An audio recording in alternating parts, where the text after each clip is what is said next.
Is there anything good about the CIA?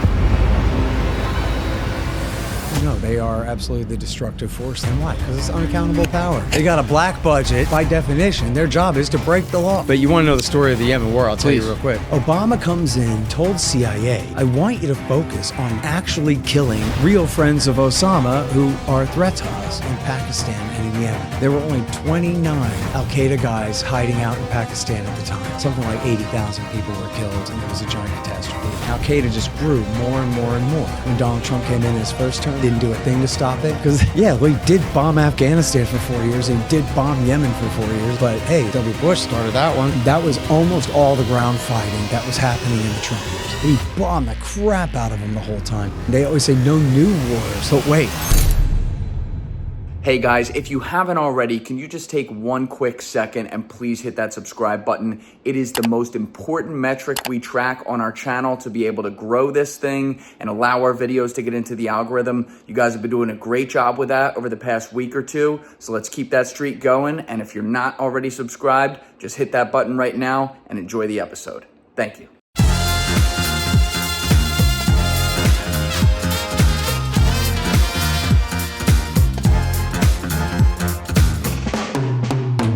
I don't know if this is going to be 10 and a half hours, but I'm sure we could talk for a while, Scott.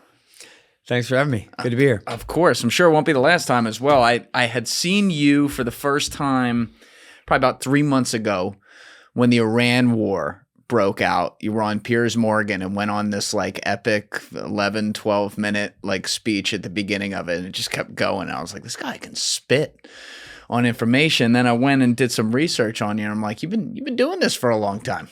Yeah. Well, that's how come I know all this stuff. Yeah. Now, what you've been doing, focusing mostly on foreign policy stuff for what? The better part of the last 2 decades or so? 3 decades. Okay. Yeah. And what really made you gravitate towards that? Because like you're a full-blown libertarian guy. There's a lot of different things you could look at and be an expert on. But what made you gravitate towards the foreign policy aspect? I'm not exactly sure. You look back on your life and kind of cherry pick out different little anecdotal type things. I remember it being very interesting that Ronald Reagan was in trouble over Iran Contra, whatever that was, but how it was all involving all these foreign countries and all this stuff, and that he's just the president. He's just a citizen like everybody else, and he could get in trouble for a thing like that. Not that he really did, but that's the difference between a president and a king's son, stuff like that, like when I was 8 or 10 or whatever. So there's that stuff. And then, and the cocaine dealing was a huge part of that. And I don't remember how I first learned this, but I knew all along as sort of true folklore that the CIA was bringing all that cocaine into the country during the Reagan years to help pay for the secret war in Nicaragua that Congress refused to allocate money for anymore, and how some of that implicated Bill Clinton. So you had H.W. Bush in the vice president's office, and his guys are running drugs into Bill Clinton's Arkansas. And of course, the governor's covering up for it. And see, all this was crazy conspiracy stuff until they made a Tom Cruise movie about it a couple of years ago called American Made, where he's Barry Seal running guns and drugs for the CIA. So, and then of course, the story of the crack epidemic in South LA and all of the cocaine coming to Miami at the time. The CIA investigated itself and found no wrongdoing. Okay. Come on now. Yes, but good journalism says they did it. And then, so Waco and Oklahoma were big ones to me, but also, Iraq War I, I had learned just in regular government school that Congress has to declare war because James Madison said the president being in charge of the war, he's the one who's going to want to have a war. So it's got to not be up to him. It's got to be up to the legislature, and particularly up to the House of Representatives closest to the people to decide whether they're going to let him do it. That way, this is a republic, not an empire. Right. And then H.W. Bush said, I don't need no stinking Congress. I have a United Nations Security Council resolution so I can go to Iraq. How does that even work? We throw these terms around and stuff, but like I don't think people understand how our government, but particularly governments like in general, can get around some of their very own laws to do the thing that they're not supposed to do. Yeah. Okay. So the way it's supposed to work on, again, 7th grade basic level, checks and balances is if the president tries to get away with murder, the Congress will have his ass because that's what's good for them. Yeah. Right. But that ain't always true. And in fact, what Congress likes to do is pass all their authority to the executive branch. That way, nothing's their fault, but they still get to keep all the money. And so the basic system of the three branches of government meant to check each other in power are, that system is kind of bankrupt. And this is the prime example of it. After World War II, they created the United Nations. And then Harry Truman, in the middle of the night, sent troops to invade Korea. And to defend the South from the North. But then again, the South had kind of been picking the fight across the line. But anyway, and he did this, and then he told Congress, we're at war in Korea, everybody. And so then I think they fought about it for a while, but they ended up sort of ratifying it and appropriating money for it and putting a rubber stamp on it. And at that point, the precedent was set. We haven't declared war since 1942 against Romania, and I think Bulgaria was the last time America declared war and was in World War II. And ever since then, yes. Wow. So ever since then, sometimes the president just does whatever he wants, but oftentimes what they'll do, like in the case of Vietnam, and eventually in the case of Iraq War I, he did eventually go to the Congress, but he still didn't get a declaration. Same for the overall global terror war and Iraq War II, was they got an authorization to use military force from the Congress, which what that really is the Congress giving their power away to the president to let him decide, not them. And that way they're not really answerable, except in the sense that, well, you can't accuse me of hamstringing our great leader.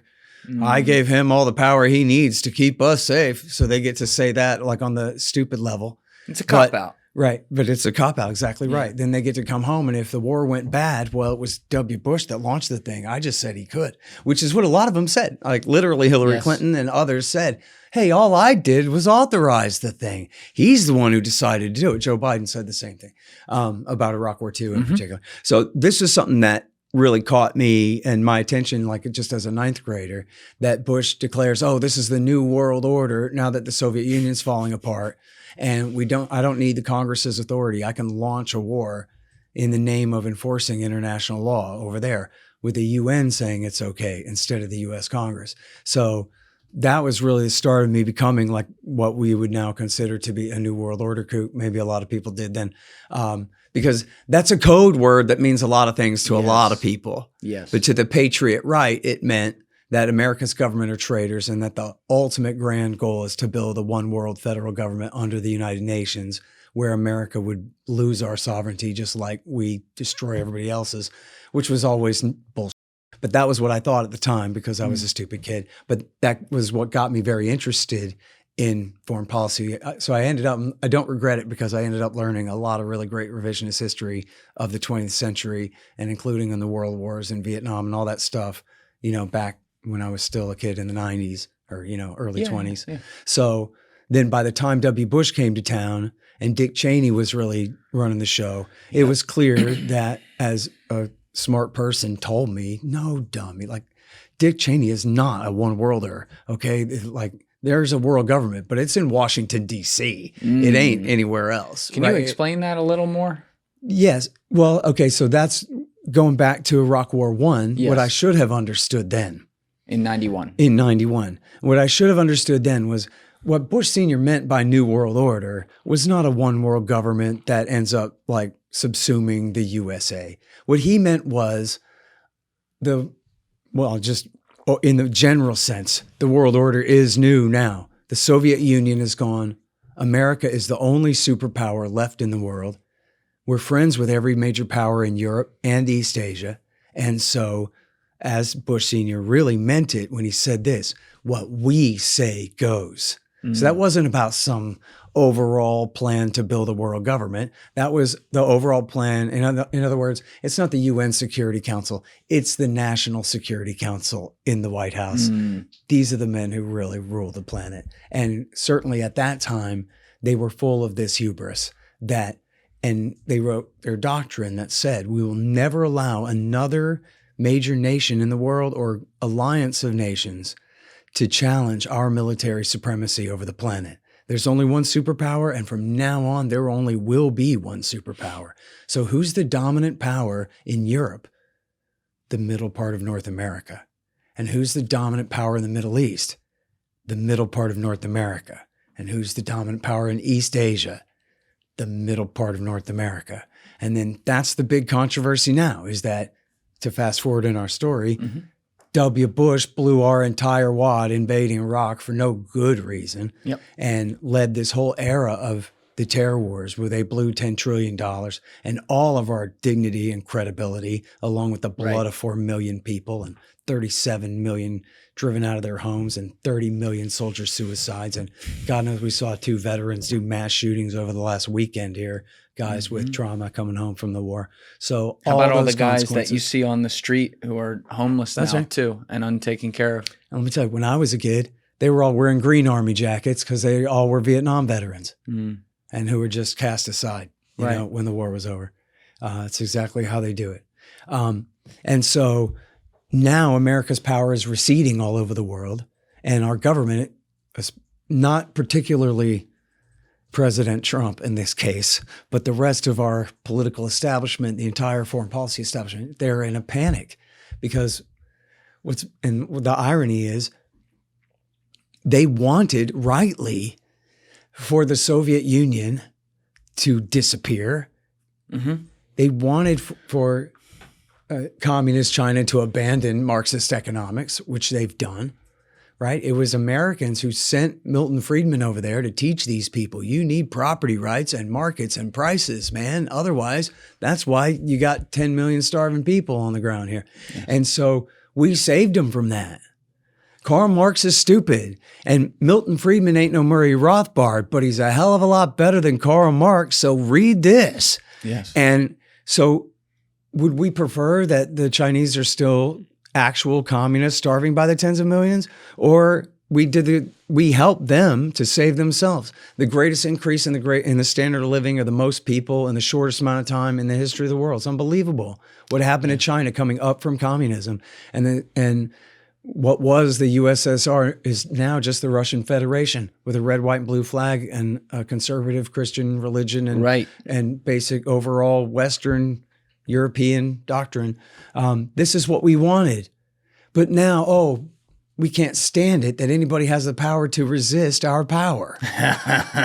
Okay, well, yes, China can afford a navy now. That doesn't mean they want to rule the 7 seas. It just means they can keep us out of the South China Sea if it comes down to it, out of the Taiwan Straits if it comes down to it. It doesn't mean that they're trying to overthrow our power and replace us as the dominant power in the world. Shopping for a new mattress can feel like a hassle. Too many choices, too many inflated prices, which is why GhostBed is here to make it simple. Not only are GhostBed's mattresses priced up to 50% less than comparable brands, they also ship fast directly to you. Most customers are going to get their mattress in the next 2 to 5 days, which means by next week, you could be sleeping better on a bed that's built for comfort and durability. GhostBed is a family-owned company backed by more than 20 years of mattress expertise. Every mattress is designed with cooling features to keep you comfortable all night and made to last with a 20 to 25-year warranty. Plus, you'll get a 101-night sleep trial to make sure it's the right fit. And if you're not sure where to start, GhostBed's redesigned mattress quiz can help. Answer a few quick questions and you'll get a clear recommendation. No guesswork, no stress. Right now, as a Julian Dorey listener, you can get 25% off your order for a limited time. Just head to ghostbed.com/Julian. That link is in the description below, and use promo code Julian at checkout. That's ghostbed.com/Julian, promo code Julian. Upgrade your sleep with GhostBed, the makers of the coolest beds in the world. Some exclusions apply. See site for details. You don't think they are? No, I don't. Why don't you think they are? Well, first of all, just think about it. Imagine Chairman Xi looking at W. Bush and Barack Obama and Joe Biden, and for that matter, Trump, this whole era, and saying, oh yeah, that's what I want to do, is blow my country's brains out right when we're just getting our act together after our century of humiliation and domination by foreign powers. You know what we should do? We should try to invade and conquer the entire Middle East, maybe remake Afghanistan. We'll sponsor every regime we can possibly prop up in Africa at unlimited expense. Yeah. Why would they do that? I mean, they're trying to do business. Where America sends soldiers, they send businessmen. That's what I'm saying. And waste a lot less money that way. Right. Yeah. And look, their ambition is to build what they call the Belt and Road, which I think this is probably a pipe dream, but they want to go from Shanghai to Lisbon. Yeah. Right? Like, in other words, railways, fiber optics, highways, and whatever you got all the way across Eurasia from tip to tip, more or less.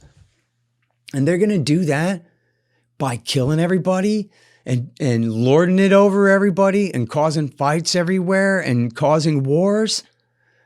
No, they're going to have to choose, right? If they're going to be a belligerent world empire, then they're not going to get very far. If they want to expand their influence, I mean, look at what they're doing now. They're acting smart where America just does nothing but waste money. And you'll hear our Pentagon say, we gotta really move deeper into China, into Africa to keep the Chinese out. Like, we have to imperialize Africa. We got to do coups and prop up dictators and intervene in elections and support train up armies and do all of these things because China might bribe somebody into letting them pump some oil out of the ground and ship it to the coast, which is good for humanity overall anyway. Don't we want to drive down the price of energy? I don't know. Isn't it okay for China to buy petroleum products? I think that it may be, I see what you're saying. There's a lot on the bone here, so I'm going to try to keep it straight and just start with one thing. Okay. China's using the pen where we have over the years proven to try to use the sword, right? So like you said, we send in people, start wars, we send in covert intelligence operations to cause problems, kill people sometimes, things like that are problematic. China writes a check and says, okay, here Zimbabwe is $600 million to build this new port right here. We know you can never pay it back, but now you just at least let us use it and have our influence here. We're not going to kill anyone. We're not going to hurt anybody, but we kind of own you. Isn't it problematic when you have a country whose GDP is now neck and neck with ours, potentially buying influence across the world when they are, I will agree with you, they're objectively better today than they were in communism under Mao and stuff like that, for sure. They have more of a dual system. But at the end of the day, it is still a communist government that still does touch and control everything there, including their billionaires. To the point that if they don't give them their information and business intelligence, they just kill them. Isn't that somewhat problematic if you don't, again, not saying go in and do regime change, send in armies like that everywhere, but isn't it problematic if you don't try to exert your own soft power to at least try to co-opt that? Sounds like it might be problematic for Zimbabwe, which ain't a state in the Union, and I don't care what happens to them. And no, it is not in the interest of the American people that we got to pay our taxes, have our currency destroyed so that our government can wage a world empire to keep China from getting Zimbabwe in a debt trap and taking control of a port, not a naval port, but a port where people are doing business. Mm. And, maybe we should kill people. Maybe we should overthrow the government there. Maybe we should train up the army of the government next door to invade them and kill them and teach them to do business with the Chinese. Because to save their ass. Meanwhile, how does America do this business? We already know. America goes in there, we get them in a debt trap, and then we confiscate all their natural resources permanently. Your mines, your water, your farmland, everything belongs to us. And the Chinese prop don't? up the dictator. Not like that. Not like that. Not like the Americans have. I mean, that's the IMF way. They go in there and absolutely gangsterize the hell out of countries and turn their entire water supplies over to American-favored multinationals and all that. The Confessions of the Economic Hitman. Yeah, he's great. And, G. Edward Griffin has a great bit about this in The Creature from Jekyll Island, too. This is just straight gangsterism, dude. It's what you would expect from the British Empire. And it has nothing to do with free markets. It's the U.S. government forcing our way. And so, if African countries need to figure out how to protect their sovereignty from China, well, then I guess they need to do that. Right. That doesn't have nothing to do with me. What about the psychology here, though, right? If you and I were talking for a second before we got on camera, and I was kind of telling you where I see some nuance here. I despise the military-industrial complex. I despise getting involved in wars for the sake of, basically carrying our cock around to show we got the biggest one. I despise the blood, death, and economic trauma and generational things that happen as a result of that. And I do agree with you. I think we have a lot of things to fix at home that we seem to just make second rate. Oh, here's $700 for a victim of Maui while we're giving, $14 billion on a Tuesday to Ukraine. I'm completely with you on that. But if you go completely opposite, like the polar opposite of what the military industrial complex is, which in some ways would be like absolute pure libertarianism, isolationism, stay away, just deal with our problems, let everyone else deal with theirs. How do you keep your power in the world if you retreat from everything?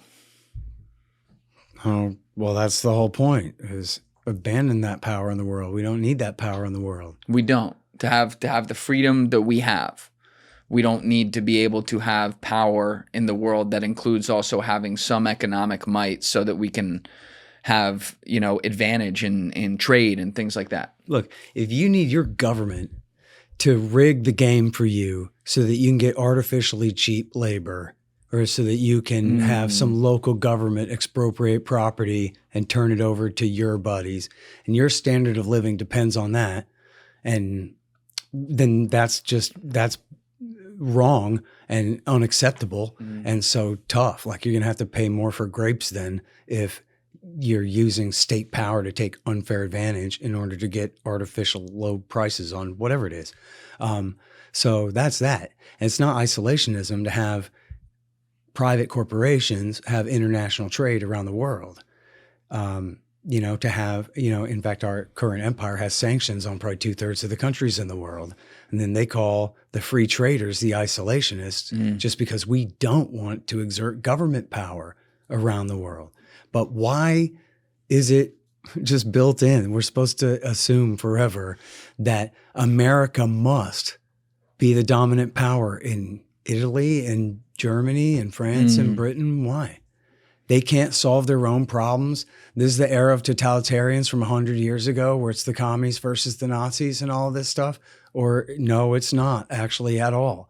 If America retreated from Europe and pulled our troops out of there, then Germany and France and Britain would create an EU army. They'd have a deal with Poland and Italy and whatever. You think it would take care of itself? And it would take care of itself. We've had the OSCE and all these organizations all of this time. We don't need to be, and look at who runs Germany now. Would Germany be the dominant power in Europe? Sure. Does that mean they'd have to go to war with Russia next? No.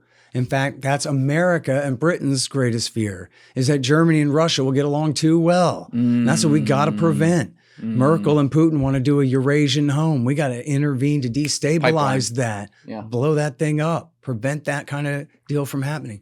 So, and then the same thing for Japan and China. Now, there's, in Korea for that matter, there's plenty of historical problems going back there. And you could argue that Japan right now doesn't have nukes because we're there and we do have nukes, and they're like, they have a security guarantee from us. On the other hand, the Chinese aren't making any threatening moves towards Japan. They're not sending any signals to Tokyo. They're like, yeah, you better be on your best behavior, any kind of thing. So the Japanese are not militarizing any more than what the Americans are insisting on. But they have no particular agenda to militarize against China. And the Chinese don't seem to be trying to pick that fight at all. So maybe now would be a good time for America to broker a permanent, treaty of friendship and understanding between China and Japan to freeze things as they are, to hold tensions where they are and prevent them from escalating so that they can get on without us. And we're in debt $37 trillion. How many more $1 trillion can we borrow from South Korea and Japan and China so that we can be the dominant military power, keeping them from fighting each other? It seems like there's got to be a better way to do this. Yeah. You know what I mean? It seems like it's always built in that, like, yeah, but if we didn't dominate East Asia, then East Asians would. And then that would be a crisis for some reason. And I'm not saying that America can just pull the tablecloth out and all the glasses will be perfect. I understand. But we can move cautiously and deliberately and negotiate deals and we can create a Eurasian home. This was the whole promise and this is in my most recent book, Provoked. The whole promise at the end of the Cold War was, as Bush, and this is why I was a New World Order kook, by the way, was because Bush Sr. said, we want to create a single security system from Vancouver to Vladivostok, right? That's the far east of Russia there. Yeah. So in other words, what I thought he meant was like bringing Russia into NATO and making a one world white army of the North to then lord it over China and Islamic South Asia. And there was a lot of talk like that. The thing is, they were just bluffing. They didn't mean that. Mostly they were saying those things in order to, for American domestic consumption, to bring the more like humanitarian intervention minded liberal Democrat types along. But then on the international level, more importantly, to get the Soviets and then later the Russians to acquiesce to America staying in Germany and then expanding their influence into Eastern Europe, that you're all going to be a part of it too. You're going to see, we already have the OSCE and we're all members of it. So we're going to replace NATO with the OSCE. And then so that way, yeah, Ukraine will be a member, but so will Russia be a member. And all of the members, all the states in between. And so there'll be no problem, nothing to fight about there. But they were lying the whole time. And as I show in the book, and I cite other great scholars who demonstrate that they knew that they were lying and that they were telling the Russians in the Bush senior administration, the promise was they do this with the OSCE, what was then called the CSCE, the conference. And now it's the Organization on Cooperation International Security. Close enough. Yeah. I had it a second ago and it flew away. And then in the Clinton years, it was the Partnership for Peace, but they were lying both times. And it was the plan always was to expand NATO, not to erase the dividing lines in Europe, but to move them further east, right up to Russia's border. And then what are they going to do about it? And then now we see what they're going to do about it. And which was long predicted, by the way, too, that all the hawks, as I show in my books, all the hawks who were responsible for all of our worst policies, they all knew better all along, and they all said so all along. Boy, we better not do the stupid thing that we want to do because you know what's going to happen. And then they do it, and then that thing happens. And it's kind of an unbroken chain. And then so I don't have to quote all the good guys. I can quote the bad guys themselves describing their own worst behavior. Well, that's the thing, though. Like, you keep coming back to this USSR Russia example, and it's actually a really prescient one because I think it's fair to say there were a fuck ton of mistakes made throughout the Cold War, not the least of which is wars that happened all in the middle of it on in proximity to this East versus West disagreement that was going on. You also had damn near, potential nuclear Holocaust scenarios. So a lot could have gone wrong that, even some things, thank God it didn't. That said, what's always stood out to me about the end of it is that the way that the USSR eventually fell was that it was an ideological game. You basically got enough information in there, talking about from like the West perspective. You got enough information inside of the Soviet Union to get 15% of the population. That's all it was, 15% to be like, yo, fuck this, and then effectively overthrow the government. So you would think, oh my God, you did something without like actually intervening. It worked out. This government that you didn't like is overthrown. Now let's work with the rebuild. But to your point, it's like we learned zero lessons because in the rebuild, we made promises that we didn't keep. We gave them, meaning Russia to Russia, we gave them ideas that they were going to be a part of things that then they weren't a part of. We set up a new type of iron curtain. It just had like a nice like red curtain around it too, so that it seemed like it was like pleasant. And we effectively created a vacuum in the 90s for a guy like Putin to then take power and decide we're gonna make this, instead of USSR left, it's kind of gonna be like more fascist Russia, right? And so in a lot of ways, like, I'm not saying the U.S. should be blamed for every decision that Vladimir Putin makes or anything, but it's hard for me to not look at it and wonder if our very own, like, stabbing ourselves in the back created it. The truth comes out. Julian Dorey ghost wrote my most recent book, Provoked.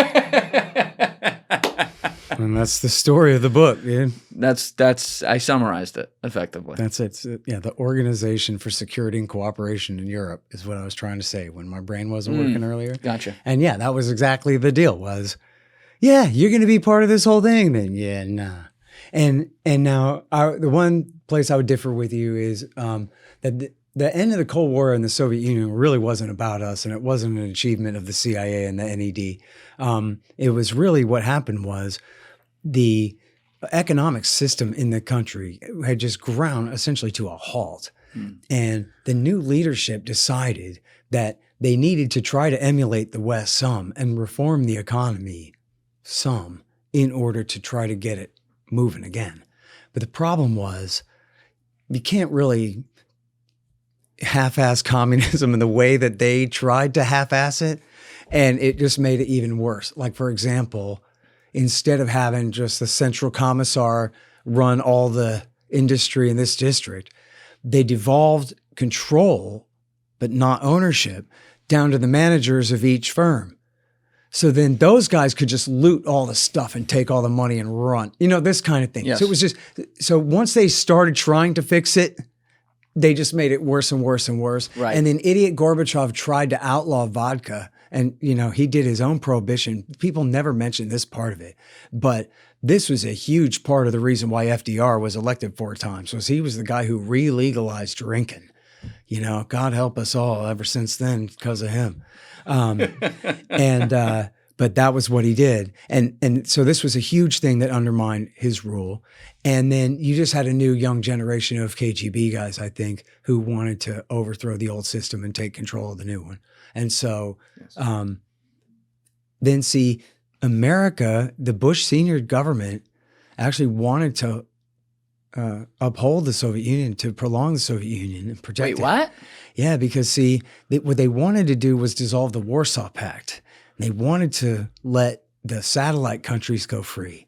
And as far as the Soviet republics, they wanted the Baltics to go free. Latvia, Lithuania, and Estonia. But HW wanted HW wanted for the USSR to remain under what was going to be called the New Union Treaty. And it was going to include Belarus, Ukraine, and the stands in South Asia still. And what happened was the commies, the hardliners, did a coup in August of 1991, which failed. And to his credit, Bush Sr. refused to take a phone call from the commie and would only take a phone call from Gorbachev. So the coup failed. That wasn't why, but that was part of why the coup failed. But it was really Boris Yeltsin, who was the president of Russia. And he led the people who crushed the coup and saved Gorbachev. But then he did his own coup, and he went ahead and overthrew what was left of the USSR at all himself by making a secret deal with the leader of Belarus and Ukraine and agreeing to break the last thing apart.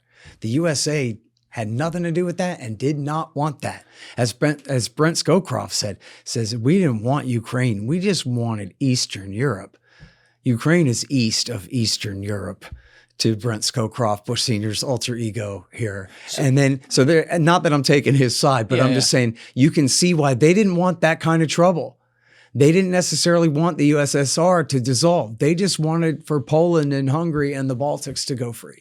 Did you know that 1 in 8 Americans are currently prescribed anti-anxiety medications? It is a quiet epidemic that is sweeping the West right now. And people who start on these medications have a very hard time quitting. Recovering from benzodiazepine addiction or alcohol addiction is essentially like recovering from brain damage. But what if I told you that a legal mushroom that has been weirdly embedded into our culture is helping people to finally get off these GABAergic substances? I'm talking about Amanita muscaria, the little red top mushroom with the white dots that's depicted in Alice in Wonderland and Mario. This is a legal mushroom to buy, possess, and sell in every state except Louisiana. And thousands of people are using it to get off benzodiazepines and alcohol. This mushroom isn't only for people looking to quit their anti-anxiety medications. People are tapping into its power as a natural nootropic for focus during studies and work, a non-addictive alcohol replacement at parties, a dream-enhancing tool for vivid nights, and even a gentle aid for pain recovery. Amanita can do a lot more than than help you quit GABAergics, and it's been hiding in plain sight this whole time. For years, there was a massive gap in the market where nobody in the United States was reliably importing this mushroom. That's where Minnesota Nice comes in, providing you with the highest quality raw Amanita and consumer-ready Amanita products at a price that you can afford. So use Minnesota Nice to help find your harmony today, and go to www.mnniceethno.com/Julian. That link is in my description below, and use code JD22 for 22% off your first order. That's www.mnniceethno.com/Julian, link in description below, and use code JD22 for 22% off. Much love. Interesting. So you're effectively saying they wanted a halfer of what they got. Yeah, it went That's further not than well they had known intended. history. I know. I didn't know that at all. The book is called Provoked: How Washington Started the New Cold War with Russia and the Catastrophe in Ukraine, and it's all in there for you. Interesting. In fact, your audience might be familiar with what was called the Chicken Kiev speech, and this is where Bush Sr. went to Kiev and he gave a speech to the Rada where he said independence is not the same as freedom. And America will not support you moving on any timetable other than what Gorbachev has in mind in Moscow.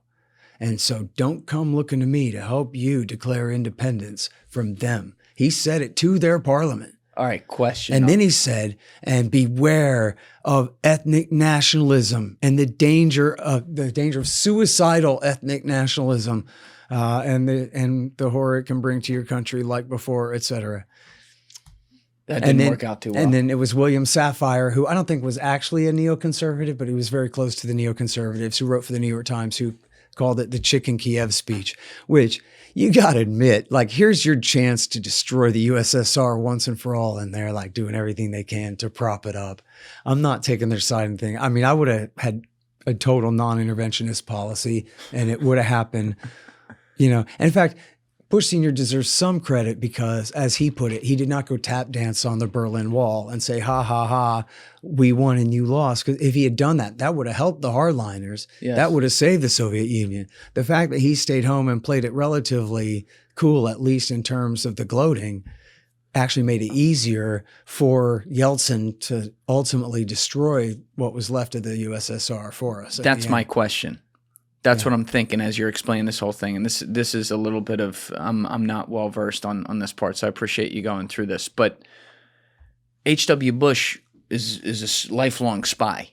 You're talking about a guy who literally made his bones on subversive tactics. Could it not have been some sort of, passive aggressive, double speak, reverse psychology in a way? No. For him to do that? You don't think that's a possibility? No, look, Gorbachev wanted the new Union Treaty. Bush's position was, I want what Gorbachev wants.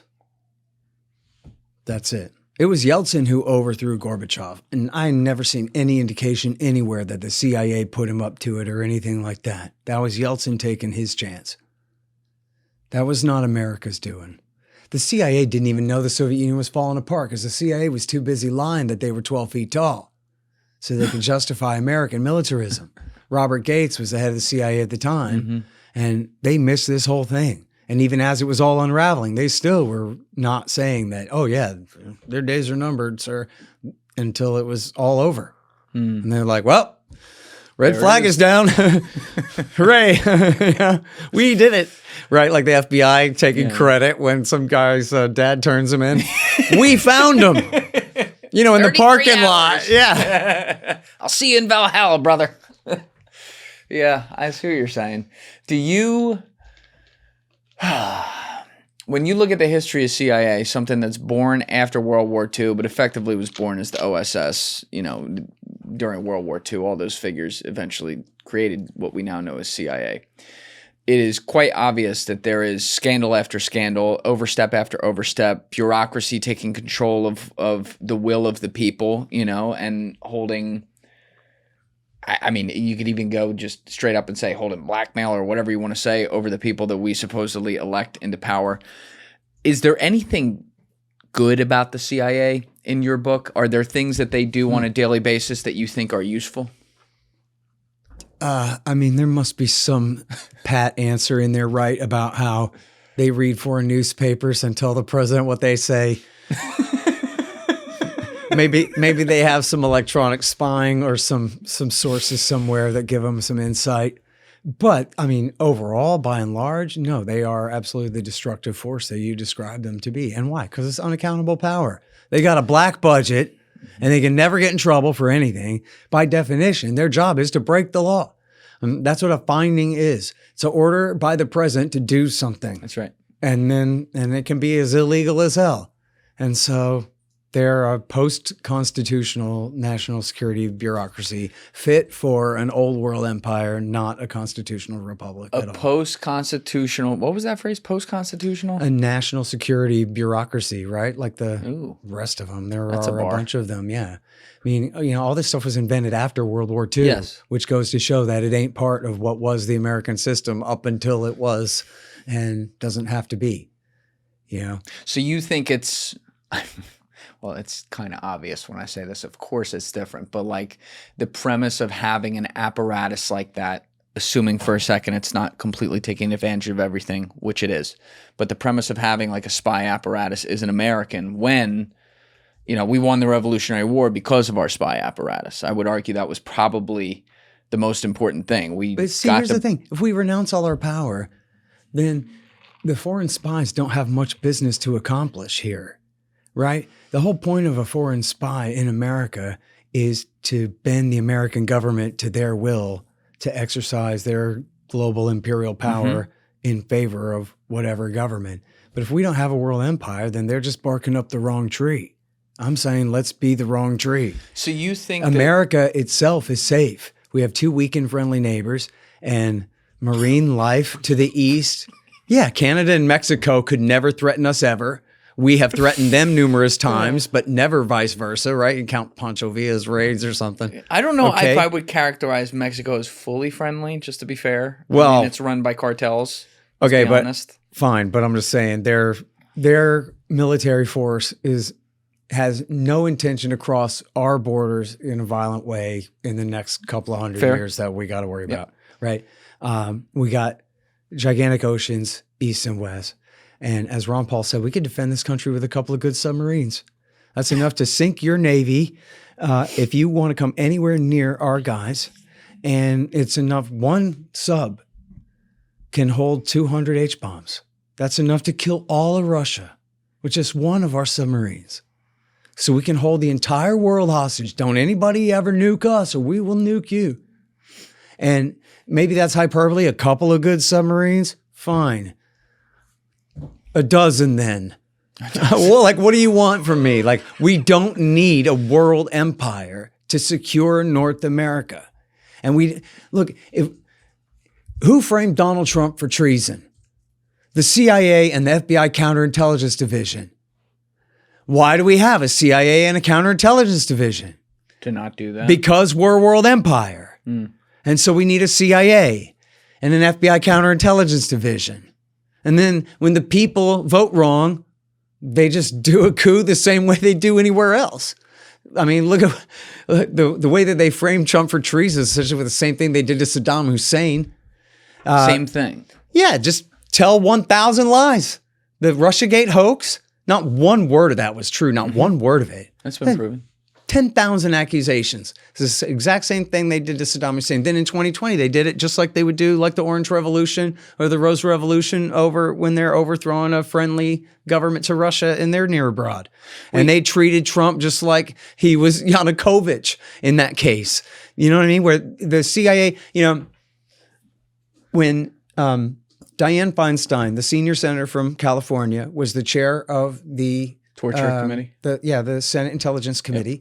She had her staff investigate torture. I guess you already know this story and you know where I'm going. It's a good one though. She had her staff, they were ensconced in an office at CIA where CIA would bring them the material to review. Now, someone at CIA, either accidentally or accidentally on purpose, gave the staff the real secret torture report that was written eyes only for Leon Panetta, which they were supposed to have covered up and lied and pretended didn't exist, and only give them another separate, not even a redacted version, but another whole separate different report. And then when the bosses found out about it, it was John Brennan who found out about it. And Great guy. He's an awesome guy. Yeah, don't get me started on the whole list, or you can if you want, get me started on the whole list. But he then made a criminal referral to the FBI to have the FBI and the Justice Department prosecute Dianne Feinstein's staff for, he claimed, breaking into their computers and stealing this document. Right. So this is the head of the CIA is coming at the chair of the Senate Intelligence Committee in this way, as though he is the separate and co-equal branch of government from the checks and balances we were talking about earlier. When no, I mean, come on, man. He's supposed to be 5 ranks down.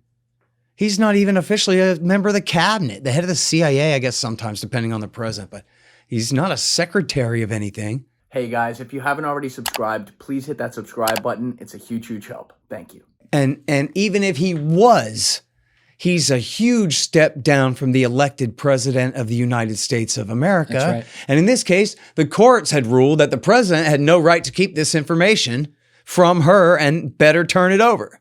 So in other words, she had all the authority in the world to do what she was doing.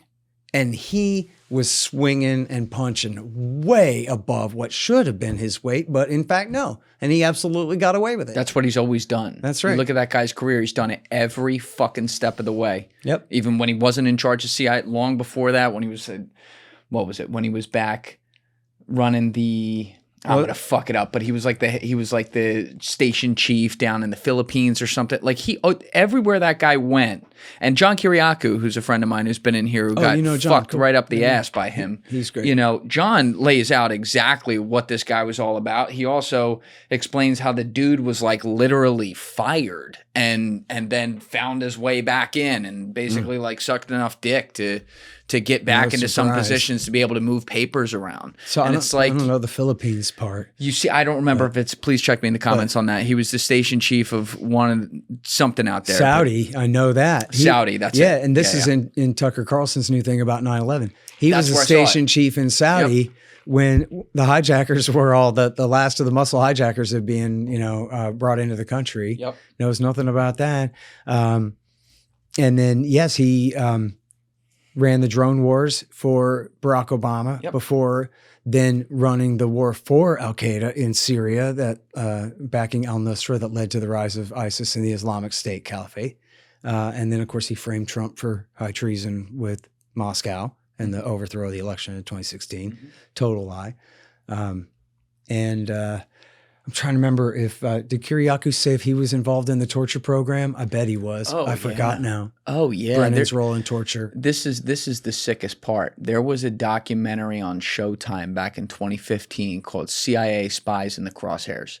And they interviewed every living former director or acting director of CIA. At the time, HW was still alive. Like, they had everybody on there. And then they had a few guys from the War on Terror who weren't, like heads, but like a Jose Rodriguez, guys like that who were involved in some of the black site programs and things. And so John Brennan, at the time of the documentary, is the head of the CIA, the current head of the CIA at the time. And he gets on there and they're asking each CIA director about, in hindsight, do you think the CIA should ever be allowed to torture somebody? And John Brennan gives like this answer, like, I just think, in America, we should...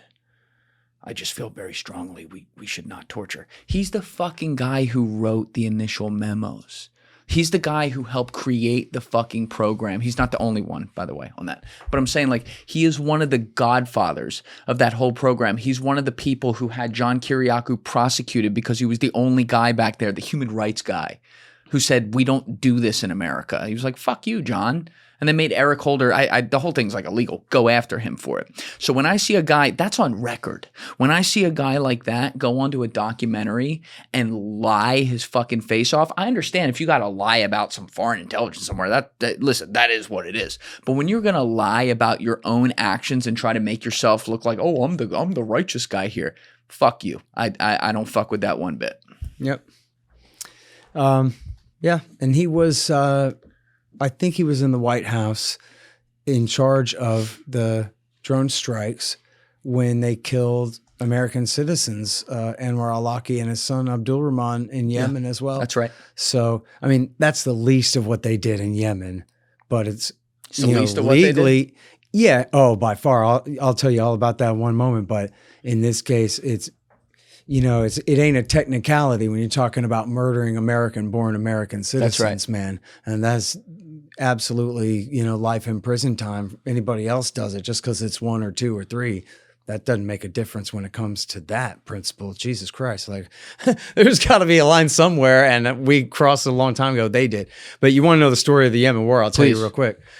So, you don't have to tell me quick. Tell me whatever you want. I'll tell you slow. So, look, Barack Obama comes in. We're way ahead in our timeline, but we don't have to do one. It's all right. You'll be back, Scott. We'll just talk about this one. So, and this is in that book, if you want to show them. Right up enough on screen here. Enough already. This is the second to the last chapter. Scott Horton story. Yeah. Enough already, Horton. We heard ya. We said this part before. Okay. So W. Bush's Iraq war really benefits Al-Qaeda a lot. It wasn't meant to do that, but it did. They really gained a lot for fighting in Western Iraq. Obama comes in and he decides on, a whole cascade of idiotic things.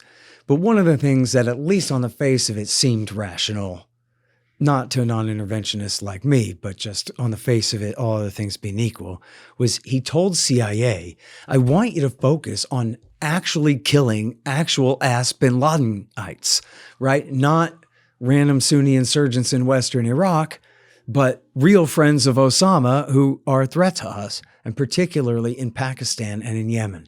So they did that. Kiriakou tells the story that he knows for a fact, there were only 29 Al-Qaeda guys hiding out in Pakistan at the time that the CIA launched that drone war when Obama came in. And they killed hundreds or low thousands of Pakistanis in those drone strikes, trying to kill 29 guys. Then they also allied with the Pakistani government in a giant war that they launched against the Pakistani Taliban, who never did anything to us, in the Swat Valley and the federally administered tribal territories and all that. Something like 80,000 people were killed and, hundreds of thousands driven from their homes. And it was a giant catastrophe. Anyway, that's what happens when Obama says, what would make sense would be murdering people who actually are friends of Osama, right? And they're like, okay, here's how we do that and turn this country upside down, right? Yeah. Okay. Anyway, when it comes to Yemen, there are bin Ladenites there, real ass bin Ladenites. You'll remember that in fact, this was after Obama already started bombing them. But on Christmas Day 2009, the underpants bomber tried to blow up a plane over Detroit. Yep. What was AQAP that sent him, Al-Qaeda in the Arabian Peninsula, Yemenite bin Ladenites, and Yemeni bin Ladenites. So they were centered in a couple of small towns on the coast, basically. Not too many of them. CIA begins this drone war against them. The whole time they're bombing them, this is in 2009, is when this starts, like in the fall of 2009. The whole time they're bombing them, Al-Qaeda's getting bigger and bigger. There's a great article by Jeremy Scahill in The Nation about this. Has the word backfires in it. Yemen terror war backfires, something like that. And he talks about in there how there was this tribal chief, whatever alpha male guy of this town who had called a meeting with these bin Ladenites to tell them, you better stay the hell out of my town. And Obama bombed the meeting and killed the guy who was putting a brake on these guys. Why did he do that? Because he's an idiot. The CIA, they're bombing little black and white figures on a monitor. They don't know who's who and who's saying what to who down there. They're taking a wild guess. They call it a scalpel. It's not a scalpel. It's a 50, at minimum, it's a 50-pound bomb. A lot of times it's bigger than that. But if it's, a small drone-fired bomb, it's still enough to kill 5 people or blow up a pickup truck. That's not a scalpel, right? Yeah. And a 500-pound bomb will blow up your whole damn building and kill the family, Yeah, when Eric Prince was here, he was whipping out his phone and showing me some of the live drone strikes. That shit's gnarly. Yeah. And so, it is not at all a scalpel if it hits you. And so when you have these drone strikes on these towns, then what ends up happening is it ends up driving people into the insurgency. Whoever's bombing us we want to join up with the people who are getting bombed. Not because, yay, we want to be bombed, but because we want to be part of the force that's worth bombing. We want to be part of the force that's fighting against the people who are fighting us. Yes. It's the same thing that you and I would do if they started bombing our towns. We're going to join up with the guys who already have their guns and their act together and tell them, who do I shoot, right? Like, what? Yeah, that's what we do. So that was what they did. And Al-Qaeda just grew more and more and more, okay? Then, in order to accomplish all of that, though, Obama had to bribe the dictator of Yemen, a guy named Abdullah Saleh. And he had to bribe him. Yes, with money and guns. Oh, well, that's how you do it. Yeah. And so this guy had been the dictator since the end of the Cold War era, and he had reunited North and South Yemen. And the South was the more, commie backed by the Soviets, and the North was the British readout. And so he had united the country, and America had backed him all this time. But now he's a pretty slick double game playing type of guy. So he's allowing Obama to bomb Al-Qaeda, but he's actually backing them and the Muslim Brotherhood, a group called Al-Islah. And he's using them to attack his enemies, a group of Shiites in the north of the country called the Houthis, which that's their family and tribal name, but they're a sect of Zaydi Shiites from the mountainous north in the Sada province. And he keeps attacking them over and over. And he's using, even though he's taken our money and guns to allow Obama to bomb Al-Qaeda, he's actually backing Al-Qaeda as long as they're killing the Houthis. But then, what's funny about that is he's actually backing the Houthis to kill his own army and the Al-Qaeda guys too. Yeah. Because that's how they do politics in Yemen. I talked to a reporter one time. He said, that's the reason why they have those curved daggers, is so you can stab somebody in the back even when he's standing behind you. And so sounds like an awesome place. Yeah. So that was the way Saleh did business anyway. Yeah. So then comes the Arab Spring, right? 2011. The degree to which NED and CIA are behind all of this, or some of it, or whichever, let's leave that aside. But revolution breaks out in Tunisia and Egypt, and then you have Day of Rage protests all across the Middle East, including in Bahrain and Saudi and Iraq and in Yemen. And in Yemen, they have huge protests, and everybody came out, the Muslim Brotherhood, the Houthis, the Southern Socialists from AID and the Southern Transitional Council, they call themselves. They're backed by the UAE and are socialists kind of left over from the Soviet days. And all these different groups were coming together to protest to try to get rid of Saleh. But he wasn't going anywhere. But then somebody tried to kill him twice. And the second time it was with a bomb. I forgot exactly what happened. I think it was a bombing both times. But the second time they got him and wounded him. And he had to go to Saudi Arabia to convalesce. And while he was gone, Hillary Clinton, the Secretary of State, swooped in. And this is in early 2012. Hillary Clinton swooped in and insisted that whatever the people of Yemen have going on here, no.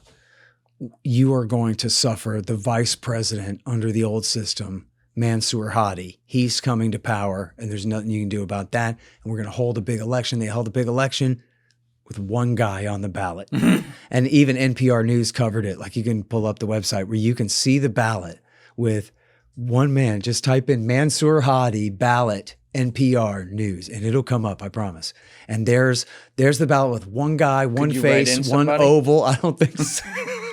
I don't think writing. You see Mickey Mouse down at the bottom, like people do. Kanye West finished second. Yeah, people writing in Ron Paul. Oh my God. And so Hillary Clinton declared this was the advent of democracy. Did you find it? Yeah. Something about Hillary Clinton talking about democracy just never sits right with me. Yeah. That's neither here nor there. Yeah, Yemen election, one person, one vote, one candidate, February 2012. Yeah. Millions of people in Yemen. I like Yemen. I like saying it like Dale Comstock. Millions of people in Yemen turned out to vote Tuesday in an unusual presidential election. There was only one candidate and only one way to vote. Yes, that candidate, Abdurrahman Mansour Hadi, was the vice president under Ali Abdullah Saleh, who ruled Yemen for more than 3 decades. Saleh finally agreed to step down and transfer power to his vice president after nearly a year of mass protests against his rule. In the outgoing president's dusty hometown, about an hour's drive outside of the capital, Sana'a, and inside a school that served as a polling station, several pictures of Saleh preside over the proceedings as he ran for as he has for 33 years in Yemen. People say that they are voting for the new Yemen, the new start with the same fucking, okay, whatever. But it seems as if they are doing it because it's what Saleh wants them to do. I cried today as I voted, says Raisa Al-Sayani, as someone held a gun to her head behind her. We loved our president, but if he says his deputy is the best man for Yemen, then I know he knows better. I'm making up this last part. Then he is the best man for Yemen. That's, wow. Yeah. Wow. I mean, it doesn't surprise me. And the thing is, look, I'm not saying that all the protesters knew exactly what to do, but I am saying, as I show in the book, they did have processes and councils and committees that were, coming to agreement. They were trying to form a new government. They had the right to. America had no right to intervene in their process and to insist on propping up this guy over them the way that they did. And by the way, according to the rules of confirmation bias, when National Public Radio says something that agrees with me, then that means that even National Public Radio admits that I'm right. You see how that works? Especially when, and I know that's funny, but also especially when these are Democrat times and they're confirming my bias, not Obama's. They are accusing Obama here, essentially. They're really implicating our government, the Democrat government, in what was happening there. Right. So when they're willing to make the Democrats look bad in that way, like arguing against interest, but hey, what are you going to do? It is the news and it runs anyway, then that's a bit more credible, because it's just as easy to turn around and go, come on, NPR, you wouldn't cite them for anything else, which is a good point, depending on the Broken on the clock story, is right twice a day. That's right. And you got to use your discernment. And then, but also I get to make a joke about confirmation bias that like, see, it fits with what I think. So I get to cite it, come on. Yeah. Anyways, here's the deal though. Mansour Sadi sucked at being a dictator, and he didn't have the talent, I guess, that Saleh had. And so I'll say that for a second. So he had cut all the gasoline rations for the poor. He had failed to stand for re-election as promised, and he had kind of taken a magic marker and drawn hard borders between the regions of the country as though they were states in a way that cut the Houthis off from the sea, from the Red Sea. So them's fighting words there, right? Like that was a declaration of war against them. So, but here's the ironical part is that it turns out that Abdullah Saleh, the former dictator, he was a Zaydi Shiite. Even though he wasn't a Houthi, he was a Shiite from the north. So those same Houthis that he'd been attacking and failing to defeat over and over again, he went up north and joined them. He took about half his army or more with him. And so now you had the former dictator of the country changed sides, became allies with his old enemies in the north. Now they marched together down back to Sana'a to take the capital city. Am I making sense? Tom is a flat circle. That's right. Yeah. And so the world too, apparently. Yeah. They get to Sana'a in the end of 2014, and they kick Hadi out of power. He flees to Aden and then to a hotel in Saudi Arabia. I don't know if he ever came home again. So... in a lot of ways, the world is like a fucked up. It's actually bloody and gross, but like the back office stuff is like a giant episode of Veep. It's not like that far off. It is. It's pretty stupid. It's it like, really is. Which dictator? Oh, you'll like this part. So the Houthis come to power, and like I said, they're Shiites. But that means one thing about them. That means about them that Al-Qaeda thinks they should all be dead. Because to the Al-Qaeda guys, Sunni Shiite. Yeah. The only good, well, and not to every Sunni, but to the bin Ladenites, especially in a post-Iraq War II era, the only good Shiite is a dead Shiite. So America under Lloyd Austin, remember him, the Secretary of Defense under Joe Biden? Terrific Secretary of Defense. Yeah. Before that, he was the head of Central Command, 4-star general over there. Oh. And he had a program right when the Houthis took power in the end of 14 and into 15, where he was giving them intelligence to use to kill Al-Qaeda guys. Hey, you know how the Al-Qaeda guys like killing you? And the Shiites said, yeah. And he said, well, you want to kill them good? And they said, please. And he said, well, here's intelligence to use so that you can target them. And so we have this from the Wall Street Journal, January 2015. America gives support to Houthis. And that same month, a lady named Barbara Slavin, who used to write for UPI Press Service and is a member of the Atlantic Council, she wrote a story for Al Monitor about how General Michael Vickers, who is Deputy Secretary of Defense for Intelligence, came to the Atlantic Council and gave them a big briefing and told the whole story about how, guess what we're doing, everybody? We're giving intelligence to the Houthis to use to kill al-Qaeda with. It's like the Mujahideen all over again. Well, in this case, it's backing the Shiites to kill the Mujahideen. Yeah, exactly what I'm saying. Like the concept's the same. Like sorta. But wait, because in 2 months, you found it? There you go. Yeah, you're like the Billy Mays of like politics. But wait, there's more. That's right. There's a big wrinkle in this story, which is this piece, as I mentioned. Steve? Just show us the headline there. There you go. So this is January, as I mentioned, January 2015, same as Barbara Slavin's piece in Al Monitor on the same topic, is from January of 2015. And the funny thing about that is that 2 months later, Barack Obama turned around and stabbed the Houthis in the back and took al-Qaeda's side against them.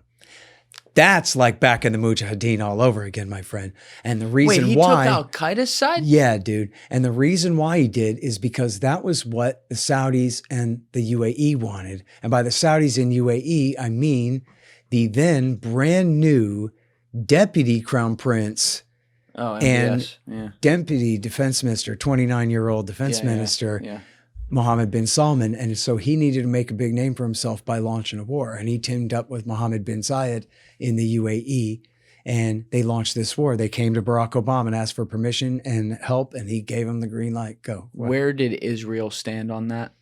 I think, I'm sure they were for it, but as far as I know, they stayed out of that part of it. You think they were for him taking al-Qaeda's side against the Houthis? Oh, sure. To the Israelis, the enemy are the Shiites. Anybody who's friends with Iran is their priority by far. All right, that's interesting. Yeah. And I got other examples, but that would be one. We're going to talk Iran. Yeah, don't sure. worry. That's coming. We're working our way there. We're going across the map a little bit. I like that. That's fine. Yeah, and I'm tired of telling the story in order. It's better this way. Yeah, I told you, we free will it here. Yeah. So MBS and MBZ come to Obama and they say, look, man, we want to bomb Yemen and get rid of the Houthis. Obama tells them, go ahead. And the New York Times has a piece where they admit all of this, and it's from Obama administration official sources. It's no, propaganda or whatever. It's them admitting, basically. And if you want to look this up, the key words are: they knew the war would be long, bloody, and indecisive. And this was, and then they said, but they had to do this to placate the Saudis.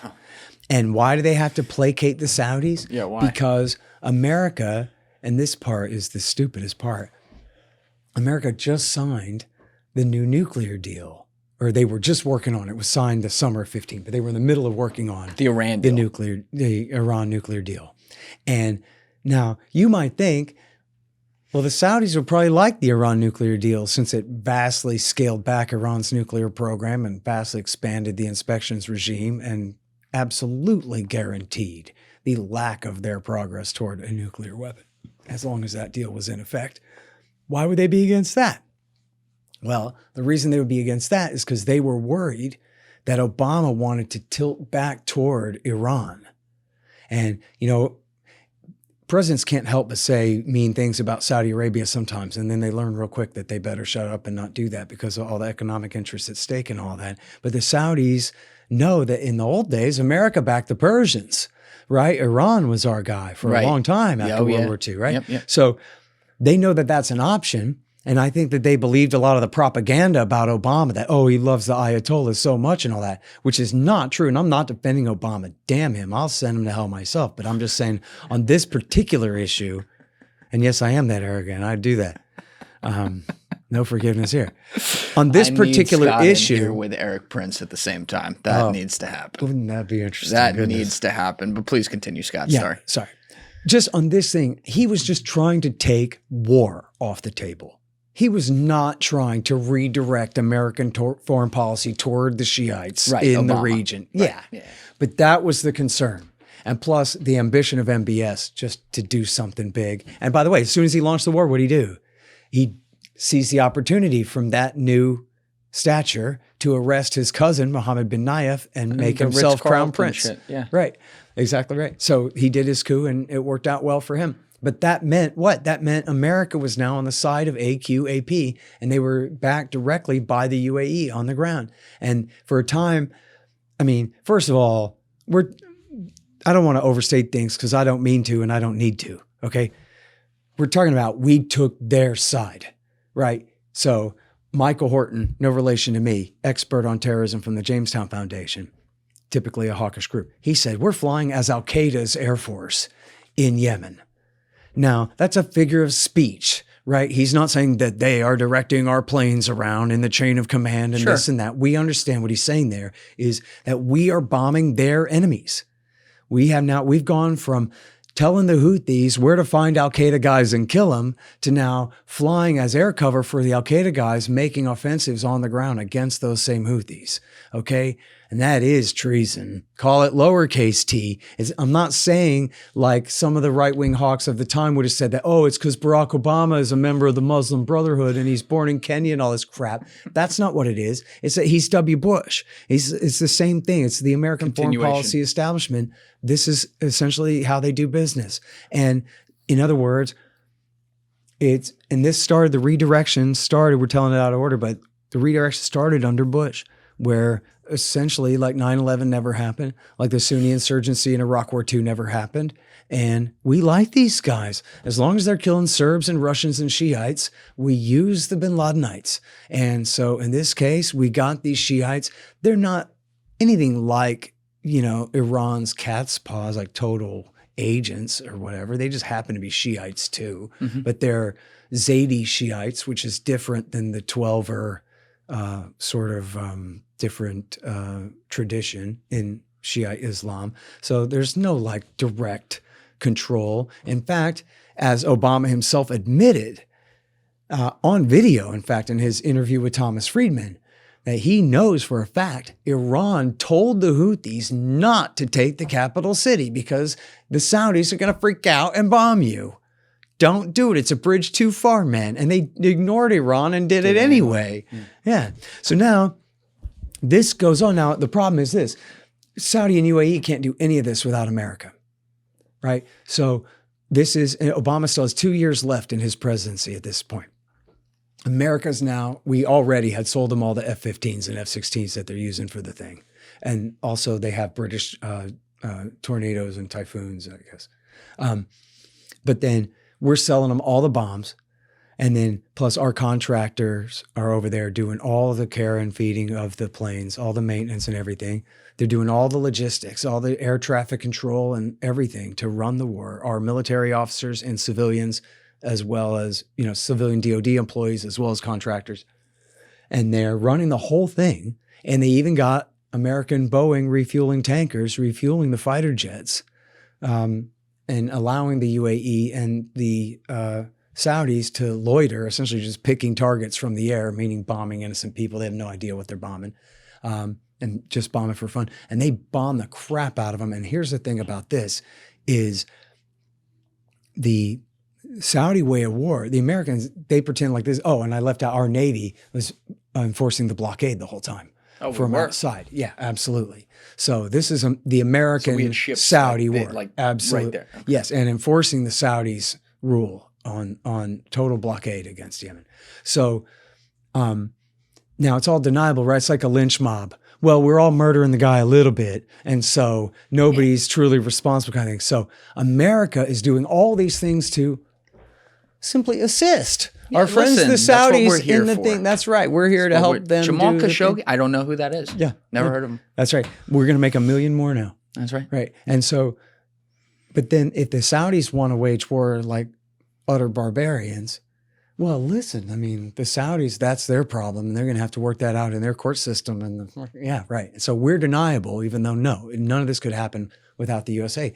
And then, but so the Saudi way of war was to bomb all the farms, kill the horses in their stables, bomb all the fishermen's boats, bomb all the irrigation ditches, try to, use napalm and whatever, set the crops on fire, bomb the marketplaces and the factories. There was like a potato chip factory they bomb, and like anything where any food creation or distribution around the country is the main target, to starve the population of the country, to inflict collective punishment on them in that Eastern Oriental non-American way of war, which I'm not saying the American way of war is a whole hell of a lot better because we're the ones doing it. But I'm just saying this is not what even the U.S. Air Force would do if it was just their war. They would do it differently than this.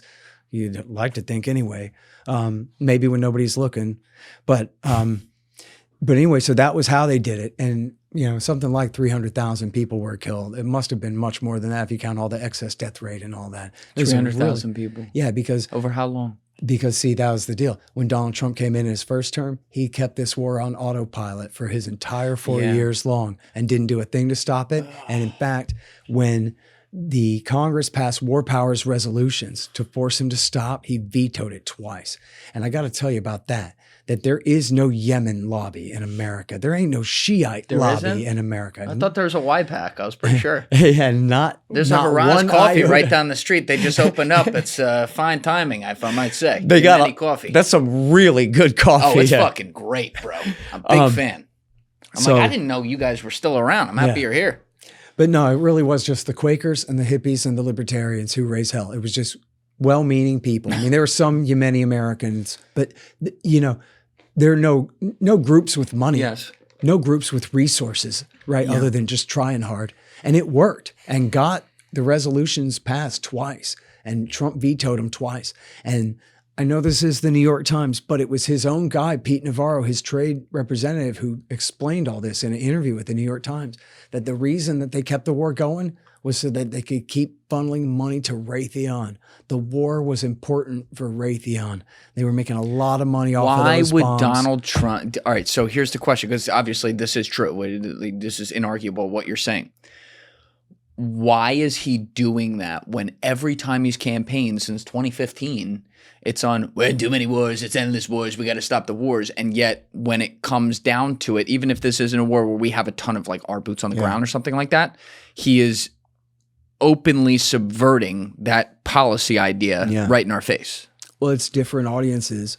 I mean, they always say no new wars because, he did bomb Afghanistan for 4 years. He did bomb Yemen for 4 years. He did bomb Iraq and Syria for a year. And, he killed a hell of a lot of people. Bombed Somalia the whole time he was in power too. But hey, that was W. Bush started that one. So, you know what I mean? That's like a technicality in that way. But see, running overall on, I'm not sending the 3rd Infantry Division in there the way W. Bush did, right? A drone war here, a proxy war there, air wars here, B-1 bombers and drones. That's different. Even when he thought he did keep the war going in Afghanistan for all 4 years, but you had a few Marines, I think hundreds, not thousands. I could be wrong about that. I'm pretty sure if it was thousands, it was very low thousands of Marines down in Helmand. And then you had the Green Berets in the Nangarhar province in the low hundreds max, right? Special forces. So that was almost all the ground fighting that was happening in the Trump years. But he bombed the crap out of them the whole time. And so on the campaign trail, it sounds good to say, I'm Mr. Peace guy. That's what every president says, except Joe Biden. But W. Bush and Barack Obama and Donald Trump. Joe forgot and his line. Everybody, Joe, exactly. He was like, no, we're going to kill him is what we're going to do. You heard me. We're going to look the fuck out. You know the thing. And he won on that, by the way, remember. People like, fuck it. We all know we're going to be at war anyway. We might as well. This guy, like George Carlin has said about Bill Clinton, I'm completely full of shit. Hey, at least he's honest. He is honest. But so the reason why, and then, so look, it's good to say to the voters, no more of this W. Bush stuff, right? Nobody wants that. But it's good to say to Raytheon, oh, you like money? I got money for you. Need the stock market. But overall, does the society rebel against that and say, what do you mean you're bombing Yemen? Right? They don't know. They're not as engaged on that narrow issue. You know what I mean? And so it sucks because, as I joke in my first book about Afghanistan. Afghanistan is probably the least supported and least opposed war in American history. Least supported and all right, let me ask this. Afghanistan right away in 2001 or Afghanistan? No, I mean overall. But even by by the end of the Bush years, certainly into the Obama years. I agree completely with your statement. It was like super majority, 60, 70% said we should have never fought it at all, right? That kind of thing. I was a super majority oppose it. But then they would ask people, well, what's your biggest concern for what America is dealing with? A kind of open-ended question. And Afghanistan wouldn't even be in the top 30. Right? That's right. So it was like, oh yeah, we're all against that, but it's far away, and so who cares, really? Scott, you know what's crazy, dude? I've had so many tier 1 guys in here, be it Navy SEALs, SEAL Team 6 guys, Army Rangers, Delta guys, talk about and give an oral history in here of like Afghanistan and particularly say 07 to like 2014. No one remembers that because it was, as you just said, not even a top 30 issue for a lot of people, but shit was going down every day. Yeah. And it was a war where, and we can talk about this because I'd love your thoughts, but like 9/11 happens. Okay, Taliban is harboring Al-Qaeda, crashed into the building. So we're going to go there and fight them. Fine. But then the puck immediately moved to, no, let's go to Iraq, which had nothing.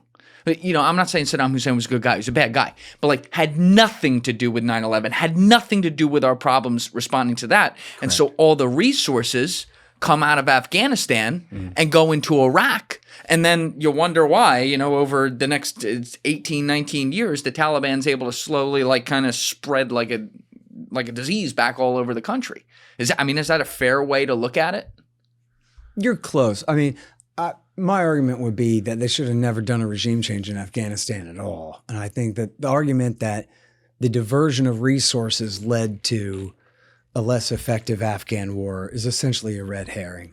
Because if you put in more troops, it just would have made matters worse. The thing is about insurgency like this is they're what my friend Bill Bupert is an expert on the bankruptcy of counterinsurgency doctrine. And he explains that these groups are anti-fragile, meaning when you hit them, they get stronger, right? The more you go to war against these people, the more people you're driving into the insurgency because they're basically just citizen militias. So when the Americans come out to the countryside, then people grab their rifles and become the enemy, where before they were just standing there. And so it really was a whole self-fulfilling thing. Afghanistan is the size of Texas, but it's got deserts like California and mountains like Colorado. That's right. And it's badlands inhabited by wild men who like to fight. And they're not giving in to a foreign occupation any more than your community or my community would give in to they never have troops. Yeah. Throughout world history. So the thing is, they talk about, keeping the Taliban out or whatever. No offense, but just like the way you phrased the question there is the thing is the Taliban, all that meant is just another term at that time, certainly, for Pashtun resistance. That was it. The people from the south and the east of the country who had oftentimes connections with these loose networks of the former regime, but most often were just the locals. Right. The Taliban meant anyone who resists us. And then so the whole thing became a self-fulfilling prophecy. And I've just been doing this long enough. I covered it the whole time, all the way through.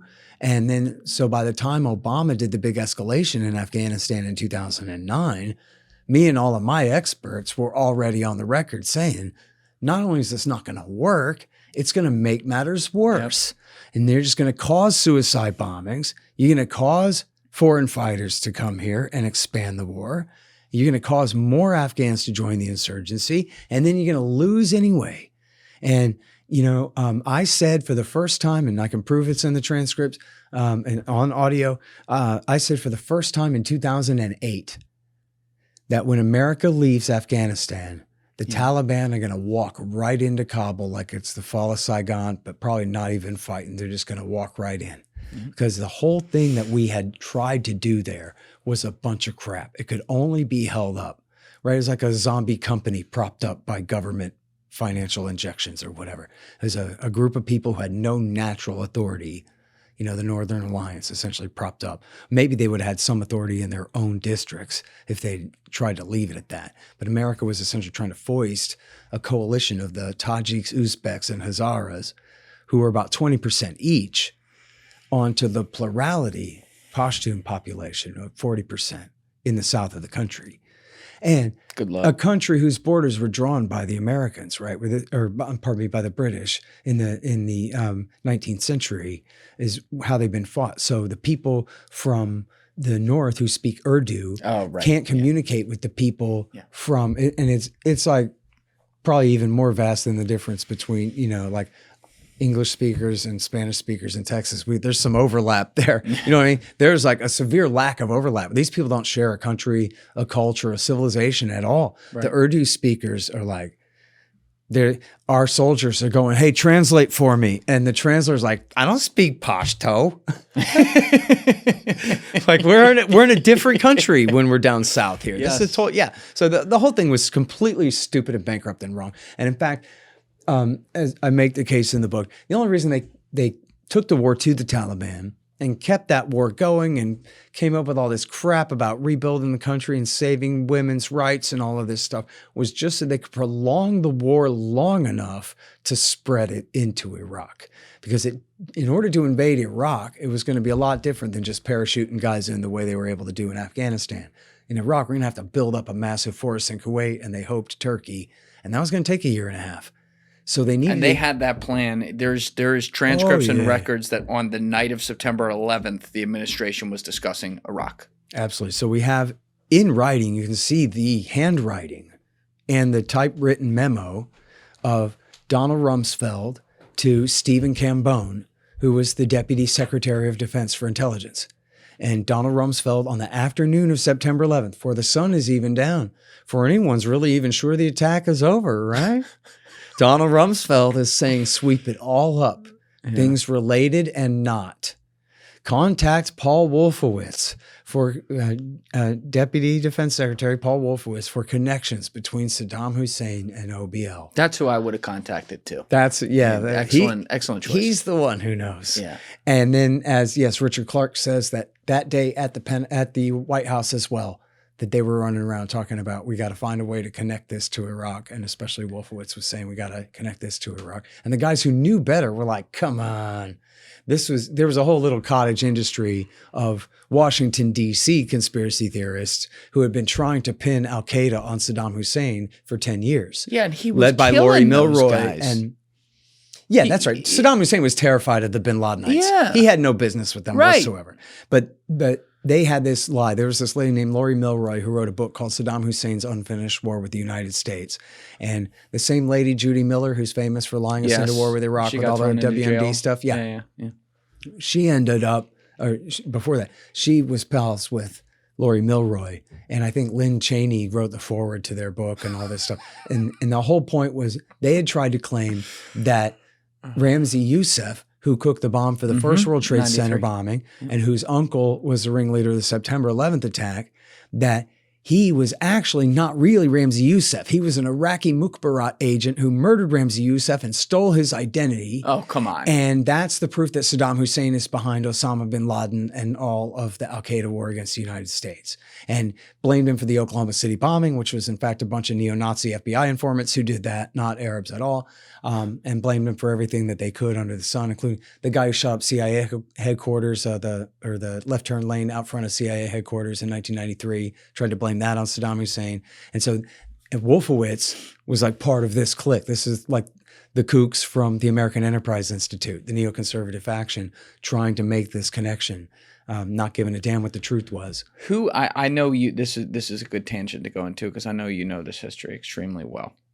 Everyone on every platform, when we're talking about these things, at some point in some context, the neocon clique gets thrown around as the term. Yeah. And I think most people out there kind of know what it is. But for the people who are like, it's like when people throw around the term postmodernist, like I kind of get it, but like what is this? How far does it go back? Who are these people? What are their motivations? How would you define that as someone who's paid attention that closely for probably 30 years? Yeah. Okay. Broadly speaking, they're ex-Trotskyites and Cold War Democrats who moved right and became Reaganites in reaction to essentially the new left hippie movement of the late 60s. They were, what's important about them being Trotskyites is they were communists, but they were like right-wing communists. Well, it depends. No, actually, it depends on how you really define that. Maybe you flip that around. Stalin's, I should take that back and strike that and reverse it. Stalin's doctrine, as murderous as it was communism in one country. Forget all this world revolution. It's a big world, man, and we can't afford all that. Let's chew what we've bitten off here. Right. Trotsky said, no, you got to overthrow the whole planet because as long as the capitalist countries remain, they'll destroy the communist ones by, they'll attack them and whatever. So, and this whole doctrine of world revolution. But Stalin had won the faction fight after Lenin died, took control of the place, and had exiled Trotsky out of there. So Trotsky had come to the United States and had some followers here for a while and had traveled around the Americas or wherever until eventually a Stalinist assassin killed him down in Mexico. But so in the days after the Cold War, there had been all kinds of different communists sort of in the 20s and 30s in America.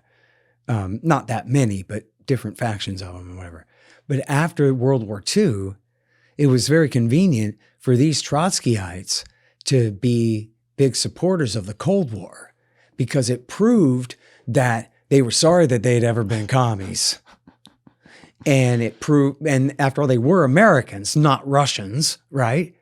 And they hated the Stalinists, right? And so they made a great fit for the new Cold Warriors. Enemy of my enemy is right. my friend. That's right. So a lot of the people who what had been considered the right was essentially everybody who hated FDR and wanted to stay out of World War II. And that was not uniformly kind of known as the same thing as the conservatives. There were other factions, including the libertarians and others. But after World War II, it really became the mission of William F. Buckley, especially, to make the right synonymous with conservatism, and conservatism synonymous with support for the Cold War against the commies. That was mission number one of the conservative movement and therefore of the National Review. But that meant then that all of the old right non-interventionists had to be purged. And famously, he purged out the avowed racists and he purged out the Ayn Randians but less well known was he purged out all the libertarians and essentially anyone who wouldn't toe the line. But then that left the staff of the National Review was a bunch of ex-trots. And, give them credit that, fine, ex. I'm not saying they were like undercover still communists. That's not the point. But it's just to say like, that's a fine group representing American conservatism you got there when these guys were all Reds a few years ago. Right. And then, so it's James Burnham and Sidney Hook and all of these guys who, now Buckley himself had never been a leftist. But, and there is a question here of whether neoconservatism was potentially even still is a CIA plot. They certainly... CIA plot? I don't want to oversimplify it like that because... The truth is they have definitely been at odds many times. On the other hand, Buckley was CIA. And when you look at like CIA influence at the Foundation for Defense of Democracies and stuff like that, you start to, come on, the CIA is the CIA for Christ's sake. So like,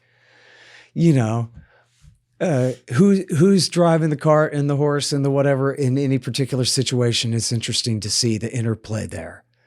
But it was CIA asset, not officer, but agent, Buckley, who hired all these guys. But also there was Leo Strauss and Leon Wohlstetter at the University of Chicago, who were both ex-Trotskyites. And there was a guy named Max Schachtman, and he was one of the most important of Trotsky's agents in the country.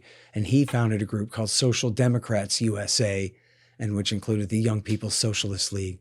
And so a lot of the neoconservative names that you hear were members of groups like that, leading up to like into the 60s and 70s. So they're chameleons.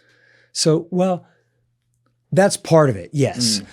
I don't want to say like the whole thing is disingenuous because part of it was a reaction against the civil rights movement and affirmative action and all of that stuff, which is why they had alliances with libertarians and conservatives in the 1970s who were against all that kind of Great Society stuff that they kind of wisely reacted against. Irving Kristol, Bill Kristol's father, famously said that a neoconservative is a liberal who's been mugged by reality.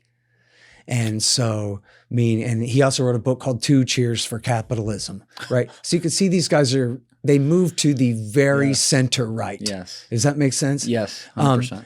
And so they're rejecting the civil rights movement, they're rejecting affirmative action and all that, and they're rejecting the hippie kind of non-interventionist aftermath of the Vietnam War. And apparently, I don't know this much about this, but apparently the hippie types were not so supportive of Israel in the 67 war either. And so for a lot of these guys, they said, well, that's it. And that was where a lot of them started moving to the right. And by the way, sorry to get you off for 1 second, but unless I've been misunderstanding like the whole space of neocons, there does seem to be a large overlap between neocons and people who are like strongly pro-Israel. Yes. So that goes way back, you're saying? Yes. Now, so let's talk about that. So part of the whole thing here is that you have many of these, you could say the vast majority of them, I guess, were Jewish. And because who was ever Trotskyites in the first place? But the thing is they were maybe lower middle class guys, but they were able to go to city college. They were intellectuals, right? Mm-hmm. They had come from kind of the working class, but they were not like born rich waspy types or like bankers' sons either. They were from Brooklyn and things like that, right? So they were not really allowed to be the establishment at the Council on Foreign Relations, and the Catholics either. At that time, it was really like Brooks Brothers, Waspy Wasp, Skull and Bones, Yale guys, and this and that kind of thing, right? So for these Catholics and Jews, they didn't want to get real jobs. They wanted to be foreign policy intellectuals and apparatchiks, right? But they needed money. And so this is where Andrew Coburn says that the neoconservative movement is, I'm sorry? They needed money. Oh, so where'd they go? Andrew Coburn says the neoconservative movement is best understood as a cross between the military-industrial complex and the Israel lobby. So that's where they went and got their money. And then you look at all their think tanks. What they did was they said, fine, the bankers and oil men have the Council on Foreign Relations. Well, we'll just create the Foundation for Defense of Democracies and the Washington Institute for Near East Policy, take over Heritage and AEI, but create the Jewish Institute for National Security Affairs. And did I say the Center for Security Policy already? There's 6 or 7 of these things that they created to make their own little forest of think tanks, all saying the same thing. And most of which was, we need America to get rid of Saddam Hussein for Israel. Right. So I'm skipping ahead in the story, but real quickly, they got jobs in the Reagan administration as the deputy undersecretary of this and that, but more marginal positions. During H.W. Bush, they were called the crazies in the basement. And Brent Scowcroft was told to keep the crazies in the basement, which meant they could mess around in Latin America, but keep them away from Middle East policy. But W. Bush and Dick Cheney hired them to run everything. So now I'll stop and you were going to say. Okay. So that's really important context, though, because it shows that type of potential alliance, relationship, building pattern goes back. We're talking 6 decades here. Yeah. So that obviously a lot's happened since then and everything. But there's this, everyone just runs to every single thing in the world is Israel now, which I think that's a little bit intellectually dishonest. That said, we can see that right now whatever's going on there is not humane, and there are a lot of problems that seem to be stemming from some weird alliance between them and certain aspects of the United States government, but be it straight up lobbying in Congress and the Senate, which we can all see the money on that, or some of these alliances with the think tank types and the people who help kind of drive policy in these different places, in the bureaucracies and stuff like that. Well, I'm trying to think where I want to start here. What do you think is the truth there? Let's start with that. What do you think the truth is about the Israel lobby and the relationship with the United States? Do you think that there is a mass awakening right now in America that is showing that it has always been the most powerful thing? Or do you think that it's one powerful thing among a lot of other powerful things that, should just be looked at and kind of have its knees kept? Yeah, that's a good way to put it. It's a lot more powerful than it should be. It's not that they control every single thing, but they have way too much influence, far more influence than the American people have. That ought to be the end of that, right? Yeah. There should be, if foreign countries want to talk to the United States of America, they should take it up with the ambassador. That's it. They shouldn't be influencing. They shouldn't have any of these lobby groups whatsoever. Agreed. APAC, they pretend like, oh no, this is just Americans. No, it's not either, man. It's the Israeli Foreign Ministry is exactly what it 100%. is. It's just a front. It's like we never talked. Yeah. Okay. And so, this should all of it is completely intolerable. As far as, Israel's role in the neoconservative movement, it's at the heart of their doctrine. Now, to give the devil his due, I think if you listen to them talk, they seem sincere enough when they say that America's interests and Israel's interests are the exact same thing, right? Israel is just our kind of Fort Apache out there holding the barbarian East at bay for us and all that. Hell, they're doing our dirty work. And what would we do without them? Joe Biden says, there are unsinkable aircraft carriers. You hear all this kind of stuff. Oh, yeah. And so now that's all a bunch of crap. It's bullshit. It's totally ridiculous. But I mean, especially if that's your job, then you can believe that, hey, they look like us, they talk like us, they're our friends. And I don't know, what's your problem? England's our friend and France is our friend and Israel's our friend. These are our friends. That's what everybody thinks that. I don't know what the problem is. You know what I mean? That's just kind of built in. And especially when that's their job, when that's, they're defense intellectuals and warmongers. I mean, this is the ticket, dude. This is what to do. And so that's how they make all their money. And you can look at all their think tanks. They're outright financed by Northrop Grumman and Boeing and Lockheed and Raytheon. And why did they? So then that's why they recommend policies that make those companies money. And supporting Israel's a big part of that as well. It makes money. It's a big part of the Iron Triangle. But of course, it's an ideological commitment to the well-being of Israel as well.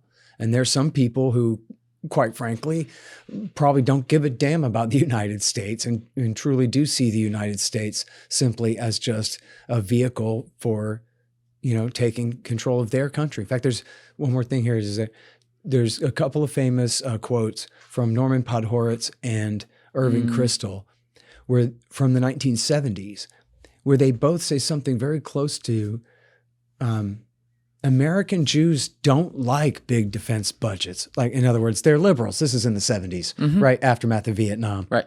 They're liberals. They don't want militarism, right? And he goes, but we have to support big defense budgets in the name of anything so that America is available to protect Israel. So whether the threat is the Soviet Union or whether it's China or whether it's Germany could rise back up again or whatever it is, no. America must be the dominant power in the world so that we're there to bail out their primary interest, Israel, which is not even hardly the primary interest of American Jews, much less the American people at large. But that's what's important to Norman Podhoretz. You know what I mean? So that's the deal. And in fact, he's on film saying that in 2007, if America bombs Iran, which I hope and pray that they will, it will cause a wave of anti-Americanism around the Muslim world that'll make our current situation look like a love fest. And he wanted that. And then he goes, well, I mean, that's a worst case scenario. But what he's saying is he hadn't really considered what's good for America in this at all. He's talking about what's Israel's interest. So what was the thought with, obviously, like, we'll get to the Israel-Iran thing because that is as relevant as ever day to day right now. Sure. But with Iraq back in the day, with all the neocons strong Israel supporters leading the way for this. What was the main interest in Israel's mind in the United States destabilizing Iraq? All right. So it goes like this. And I'm sorry this doesn't make any sense, but it's because these guys are kooks, not me. David Wormser and Richard Pearl, primarily, wrote a doctrine for Netanyahu when he was the incoming prime minister of Israel in 1996. Mm-hmm. It's called a clean break, a new strategy for securing the realm. So these are American neoconservatives telling Benjamin Netanyahu. Now, Labor just lost. A Netanyahu fan murdered Rabin in 95. In 95. And then Shimon Peres was a caretaker prime minister for a short time and launched a war in Lebanon, which helped inspire the 9/11 attacks, and then was quickly succeeded. We'll come back to that. We'll come back to that. Was quickly succeeded by Benjamin Netanyahu in power in 96. So a clean break from what? A clean break from Oslo, the Rabin deal to create a pseudo sort of kind of Palestinian state on the West Bank and Gaza Strip. And what Likud is saying is the same thing that Benjamin Netanyahu will tell you in his UN address the other day. Hell no, never going to happen. Forget about it. Yeah. Never going to allow there to be a Palestinian state. We want that land.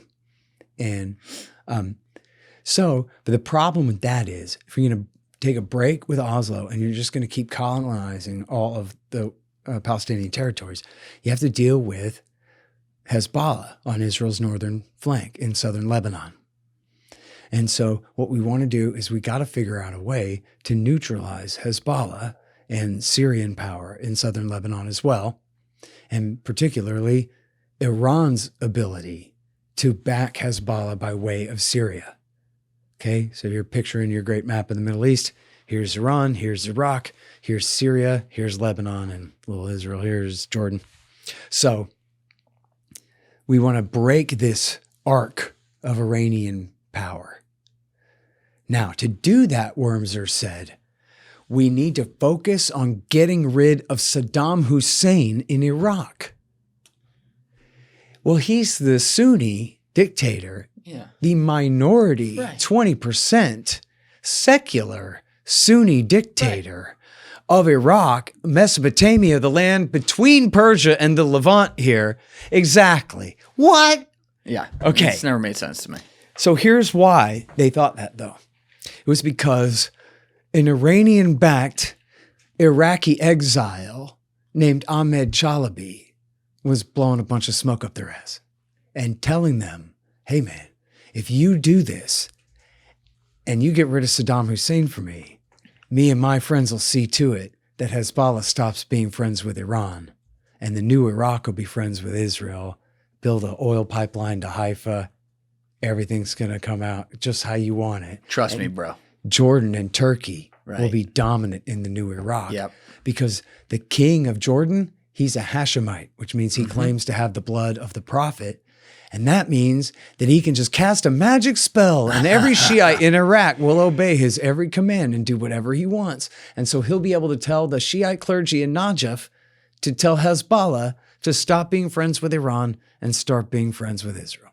And then the people of Shiite Iraq under the new regime will love it so much and will have it so good that it'll be a nightmare for Iran. And we'll end up getting a regime change in Iran will be natural as the people of Iran rise up so they can have it just like the Iraqis. That's the clean break. And they ended up replacing the Hashemite king with Chalabi himself should be the new Shiite dictator of the country when we take over. I mean, democratically installed leader. Yeah, well, that's what we'll call it. And then that ended up not working out when they launched the war, of course. But that was the thinking behind it. And there's a companion piece called Coping with Crumbling States, where he says, then we need to expedite the chaotic collapse to Syria so that the new Syria can be remade in a fashion closer to our liking. So this is all about Israel. Now then, David Wormser became Dick Cheney's foreign policy advisor, and Richard Pearl became the head of the Defense Policy Board. And their buddy, Paul Wolfowitz, became Deputy Secretary of Defense, Feith, Deputy Secretary for Policy, and then but all you're the gang not were allowed there. to talk about Wolfowitz because he has a horrible name. What a ridiculous thing. Oh, God, that fucking guy. So Now, here's the deal. In the W. Bush years, I'm old enough that this was all yesterday to me. And, I know you and probably a lot of your audience are too young for all this, but it still bothers me. So it's worth remembering here, I think, that, yes, W. Bush was in charge. Dick Cheney and Donald Rumsfeld, they had their own reasons for wanting to do this. But as John Mearsheimer and Stephen Walt has said, could have never happened without the neoconservatives and the Israel lobby. They're the ones who really got it done. And so they're divided up. You had guys ensconced at the Wall Street Journal, New York Times, and Washington Post, and then especially and most importantly at the National Review and the Weekly Standard. Right. And of course, Fox News all day long. Then inside the government, you had in the vice president's office, Scooter Libby, Victoria Nuland, John Hanna, and Elliot Abrams. Eric Edelman. Then on the National Security Council, you had Robert Joseph, Eric Edelman, and Zalmay Khalilzad. And then at State, you had David Wormser and John Bolton. Wormser traveled around. He was, I think, first at State, then Defense, then the Vice President's office. But he was with Bolton at State. Now, Bolton is not a neoconservative. He was just a lifelong right-winger. Yeah, he just loves war. That's right. Yeah. And he loves those guys. He's always been very close with their group. And so was known as Cheney's agent over there anyway. What did Trump, what was it that Trump said about him? He's like, it's a bad hire, but you took him to a meeting and everyone shit their pants. Yeah. It was like, he's going to bomb us. Which, of course, accomplished nothing. He ruined the meeting with North Korea is what he did. That's what Trump means by that. Yeah, I one time brought him to the most important diplomatic event of my life, and he sabotaged it. You should have seen him go. It was really something. At the second meeting, he literally sent Bolton to Outer Mongolia. Literally sent him to Outer Mongolia to keep him out of the way, but too late. Too little, too late that time. All right, so you had these two panels supporting, you were saying. You just named them. Yes.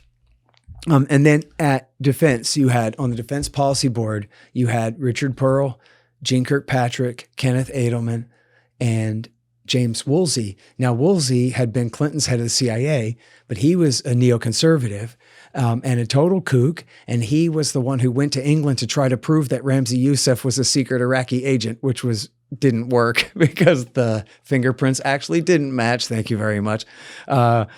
But anyway, and Kissinger was on the Defense Policy Board too and got on board for this one. He's not a neoconservative, but he went along with him on this one. And then, though, under Deputy Secretary of Defense Paul Wolfowitz, you had Douglas Feith was Deputy Secretary of Defense for Policy, and under him was a guy named Abram Shulsky. And he ran a group called the Office of Special Plans. And at the Office of Special Plans, this was the expanded Iraq desk. And what it was they staffed the thing. They essentially fired all the Arabists. Oh, I forgot to mention that Harold Rode took over the Office of Net Assessment, which is the internal Pentagon think tank, and it purged all the Arabists out of there. Anybody who really knew the job got kicked out of there. And Arabists? Yeah, that meant people who were like, especially people who specialize in getting along with the petroleum states rather than focusing on Israel issues. But yeah, so they like have ties with and/or an understanding of how Middle East politics actually work. And so we don't need a bunch of like expert opinion getting in our way here. Instead, they brought in, Colin Powell said they brought in the JINSA crowd. The JINSA crowd. The Jewish Institute for National Security Affairs. The neoconservatives. They're friends with the Arabs. That's right. Yeah, they know what to do. Yeah, they got it. And this was David Wormser and his buddies. And so Colin Powell said they set up a separate government. And this was them. This is the network I'm describing. Is it put all these neocons in there. And so they had Michael Rubin and Michael Ledeen and a bunch of the other kooks that came in to take over the Office of Special Plans. And at the Office of Special Plans, this is where they cooked all the intelligence and dug through the CIA's trash and received the embellishments and made up tall tales from dug the through exiles. the CIA's trash? Yes, this like literally got the CIA's raw intelligence that, and including things that the CIA had discarded or understood in its proper context, and went and said, aha, an Iraqi met with a guy who knew a guy who knew a guy. We got one. You know what I mean? Stuff that didn't count for real intelligence, but that something could be made out of. That's what I mean by that. Then they also took all the lies from the exiles. And so it was Ahmed Chalabi and his group, the Iraqi National Congress. They were the ones who came up with all the lies about the mobile biological weapons labs and the nuclear laboratories. And they got secret centrifuges hidden in everybody's garden and 10,000 lies about chemical, biological, and nuclear weapons in Iraq. And they then took from the Office of Special Plans what was called the stovepipe, where they bypassed CIA and all the regular intelligence and sent the stuff straight to the vice president's office and straight to the media. And one more thing is right across the street from the OSP, what was called the Policy Counterterrorism Evaluation Group, which is a fancy way of saying David Wormser and Michael Maloof. And their job was coming up with lies about Saddam's friendship with Osama bin Laden. And so this is why Who he hated. Who he absolutely hated and feared and would have had nothing to do with. Yeah. And I believe that they let bin Laden go, and I make the case in both books. You believe the U.S. let bin Laden out of Tora Bora? And I'll make that case in a moment, but I think the motive for them doing so was so that they could tell you that Saddam could give these weapons to Osama. If Osama bin Laden was already dead, and your dad and your next door neighbor already had said, well, that's what you get for messing with us. We kick your ass by Christmas time.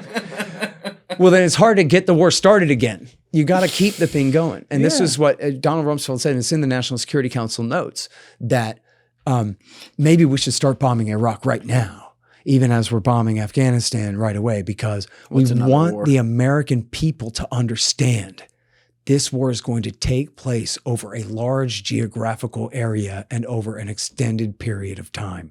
He says, if we get Osama bin Laden, that's not victory. And if we fail to get him, that is not failure, because he ain't got nothing to do with this now. We're going to Baghdad, baby. We're doing all of this. I don't want to get you off track. That was their motive. I don't want to get you off track here, Scott, but I do have one question on this financially. Mm-hmm. How much of the motive do you think was also some underhanded, like, well, there's a lot of oil there and this could be in the U.S. interest that we maybe control some of this land in the future and, colonize the oil, if you will? Do you think that was a piece of it? No, I think the oil aspect was Chalabi promised he'd build a pipeline to Haifa and it'd be good for Israel. And they bought it. Pearl and Wormser and Netanyahu himself even made reference to these promises. And Douglas Feist's law partner, Mark Zell, complained, Chalabi promised us an oil pipeline to Haifa. He's a treacherous, spineless turncoat. He promised us one thing, and now he's palling around with a whole new group of friends and not doing anything he said. So he really used them and essentially tricked them into doing this war. Now, everything I understand about it was that Exxon and all of them said, we didn't do business with Saddam Hussein. They had no interest in that was not their project to overthrow Baghdad. And when we were doing the war anyway, they got James Baker, who was the lawyer for Baker Botts, the lawyer for Exxon, to come in and insist. See, the neoconservatives, led by a guy named Elliot Cohen, who I believe also was on the Defense Policy Board from the Heritage Foundation, he had a plan to rapidly privatize Iraqi oil in order to break OPEC's control. And James Baker came to town and said, no, we're not doing that. There's going to be a national oil company and our guys are going to run it and they're going to set their quota the way that the Saudis want it to be and quash that. I don't believe that the motive was taking control of those fields for American companies. Now, did Houston try to stop them or something like that? No. Although, I don't know, James Baker did try to stop W. Bush. I don't know how hard he tried to stop him. But if Houston is James Baker, then yeah, they did try to stop him. But it is true that Exxon got away with murder anyway. I mean, they have huge interests in northern Iraqi Kurdistan now. Yeah. They're doing what they can. But do I think that they were driving this car? No. And that's the most powerful corporation in the world, but it wasn't their war, dude. They were, a lot of times, even all the pipeline politics and stuff like that is not about corporations demanding pipelines to satisfy their profits. It's about the national government saying, our military strategy says if we build a pipeline here, we'll really screw those guys there. Do you guys want to do this pipeline with us? And then the corporations go, yeah, sure. But you got to help build the pipeline. Hell, especially if you want it to go west instead of south, you better subsidize it because it's going to cost twice as much. And so we see that a lot where it's really the Pentagon overall is driving the strategy, and the oil companies are, of course, riding along, but are not driving. You've kind of mentioned directly and indirectly throughout the day in different contexts, referring to like the power structure during the W. Bush years between, him on one end and then call it like Dick Cheney, Donald Rumsfeld, and the people behind them on another end. And I just kind of want to get it straight on officially what you think. But do you think it was more Dick Cheney in charge of that White House? I mean, you had said something like nothing happens without W, and I guess constitutionally that is what it's supposed to be. But it always felt like, this was a guy who had significant power long before W was around. He was placed in there by W's father, who was the previous president, and he had all these ideas, including the backing of a company called Halliburton, who was in fucking charge of, that then seemed to kind of come to fruition while everything crashed and burned. Yeah. That was supposed to be the outcome. What do you think the dynamic was there? Well, I mean, I think it's pretty much on the record, pretty well confirmed, as Dick Cheney would say, that they had an agreement that Bush would delegate foreign policy to him in large part.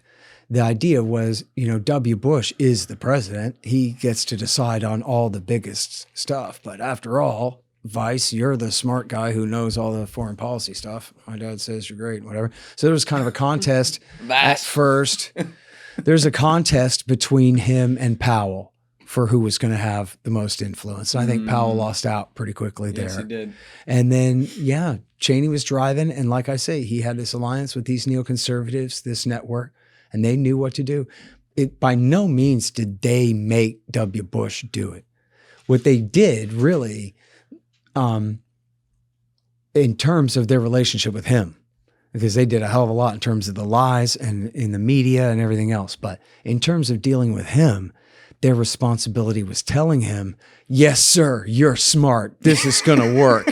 This is going to be great. We know we game this out and we got our guys. He knows what to do and the thing. And then it was like, well, geez, everybody says Paul Wolfowitz is the smartest guy in the Defense Department, So that was, I think, the role that they played as far as their influence on him. And I think it was crucial. Yeah. But the responsibility absolutely was his, I mean, even when the planes are flying, even weeks or months into it, he could call the whole thing off the whole damn time and never did.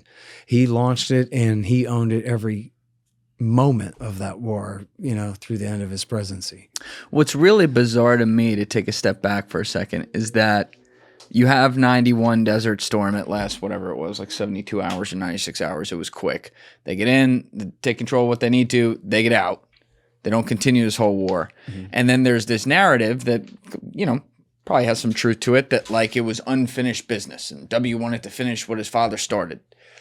But you have, between March 1st, 2003 and 91, you have effectively an 11, 12-year gap where Saddam Hussein's in charge. And like he still has a seat at the table in the world. It's like we went in, we said this guy's a maniacal dictator who shouldn't have charge of anything, We handled some of the oil field business in 91 and then we left. And it's not like, he was completely separated from the world. He still ruled the whole country and everything. And then suddenly they start drumming up the war bells again, the war drums again in 01, 02 and saying, no, like he's killing everyone. And you said it earlier, so I want to dig into this, that they lied all about Saddam Hussein. Now, to be clear, you are 1,000% right when you talk about they lied about nuclear bombs and they lied about his relationship with Osama bin Laden as if he had one. He didn't like him. Like Trump, actually, I'll give him credit for this. He had a good line back in 2015. He's like, Saddam Hussein, bad guy, killed terrorists, right? Like, it wasn't our job to go in there and overthrow another leader and start a whole war. And I will agree with Donald Trump on that. But some of the other things, like, you wouldn't say that they were lying that like he was a bad guy and that he was a dictator and that he ruled with an iron fist and killed a lot of people and, you know, was a threat on some level to some stability in the Middle East. Would you be able to say that that part is true? Well,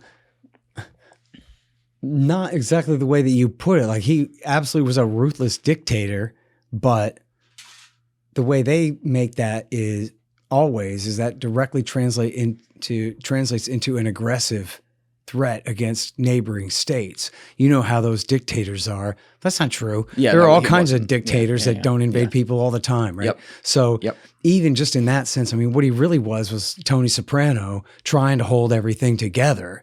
You know what I mean? Not like, oh, his will is like like this magic spell that controls these people's every behavior. It's a rowdy land, you know, over there. I'm going to use that. I like that. He was and he was ruthless in power. But then what did they say? They said he tortured people by putting them in giant human shredders. You know, they said, that, you know, they made up the most ridiculous tortures that he was involved in. You know, they said that, they said, oh, he gassed his own people, but they neglect to mention that was when he worked for Ronald Reagan and George H.W. Bush, and they took his side in it, and they had paid for his purchase of those chemical weapons from the Europeans. And they helped him target the Iranians with those chemical weapons. Then, he used some on the Kurds, and then what? Ronald Reagan blamed it on Iran when he used chemical weapons on his Kurds. So... and then that was all in the 1980s. Right. So what in the hell does that have to do with an excuse to invade Iraq in 2003? Nothing, right? So in other words, like even when, and I know you're being fair, but even the way you phrased the fair question, it's a bunch of loaded crap, right? That was what they were shoveling at the time. Yeah, it was like terrible war. You could boil your question down to, hey, this guy didn't stand for election, which is like, yes, I agree with you. He clearly like took power in a bloody coup, and immediately Jimmy Carter sponsored his invasion of Iran, which Ronald Reagan continued to back for the next 8 years, right? Like, so we used to joke when we were kids, like, yeah, of course the guy's a ruthless dictator. That's why he got the job working for the United States of America before USA betrayed him in 1990 and 91, is what really happened there. And so, was he dangerous? Yeah, if you live in East Baghdad, he was dangerous. Was he dangerous even to Jordan or Israel? No. Was he a danger to the United States of America? Gotta be kidding. And even Kuwait, he asked permission to invade Kuwait and got it.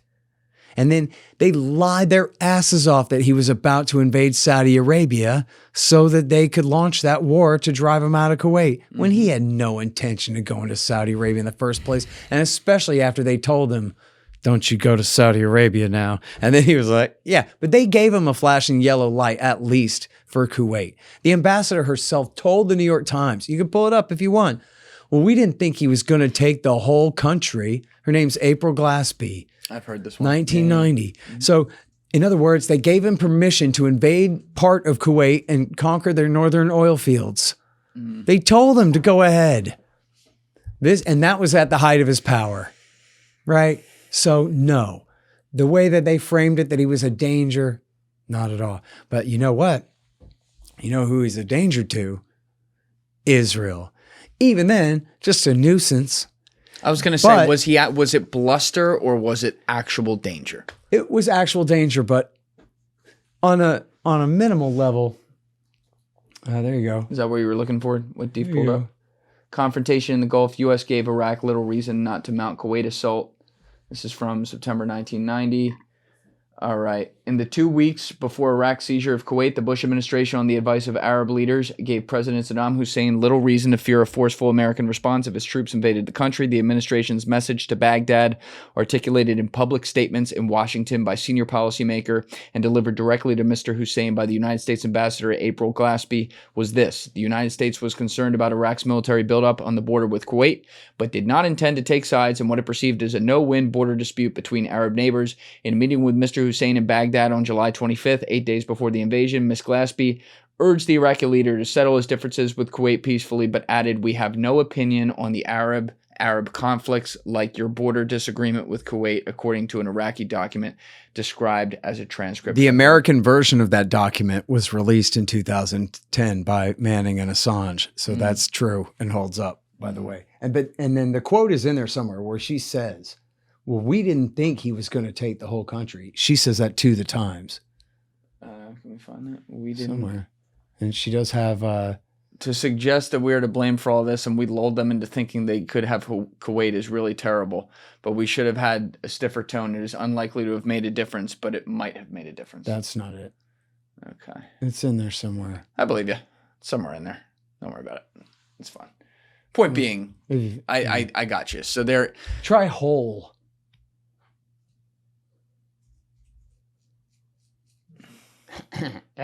Maybe that's the wrong essay. Maybe that's the wrong. I mean, there's probably there are a few different news reports about her and her role in this. So that the quote, I'm almost certain, is nobody thought or we didn't think he was going to take the whole country. And I'm sorry because I already had skipped ahead to one more story after this, and then I forgot what it was though. What were we talking about after the border dispute here? After the border dispute, yeah, after Iraq, we were going through Iraq's threat or perceived threat to Israel. Oh yes, so I was going to say, thank you, dude. Mm-hmm. I was going to not find that one in my head. Up just a little bit, like on this big one. You're good. I don't want you worried about it. I just want him up a little bit. Or down. I'm sorry. So there's heads up. So in this quote, you'll like to find this too. It's, in fact, I can find it. I have it on my phone because I just sent it to a friend recently. Other way, Deef. Down, so his head's up higher. Yep. Here we go. Okay, here we go. I sent this quote to a friend, so I have it right here. Okay, this is Philip Zelikow, famous as the chief author of the 9/11 Commission Report. Great report. Very accurate. I never read that, by the way. You never read it? No, I didn't want to be, as Ron Paul would say, I don't want to be confused by their propaganda. There's good journalism out there. But so Zelikow, you should understand about him, if you want to, that he is not a neoconservative. Zelikow was more of a Brent Scowcroft, Condoleezza Rice, Council on Foreign Relations type, along with Robert Blackwell and good old, what's his name? There was one other guy that was kind of around Rice at that time, who was a little bit separate from the neocons. Anyway, just so you know, more of a centrist type. But anyway, here's what Zelikow said.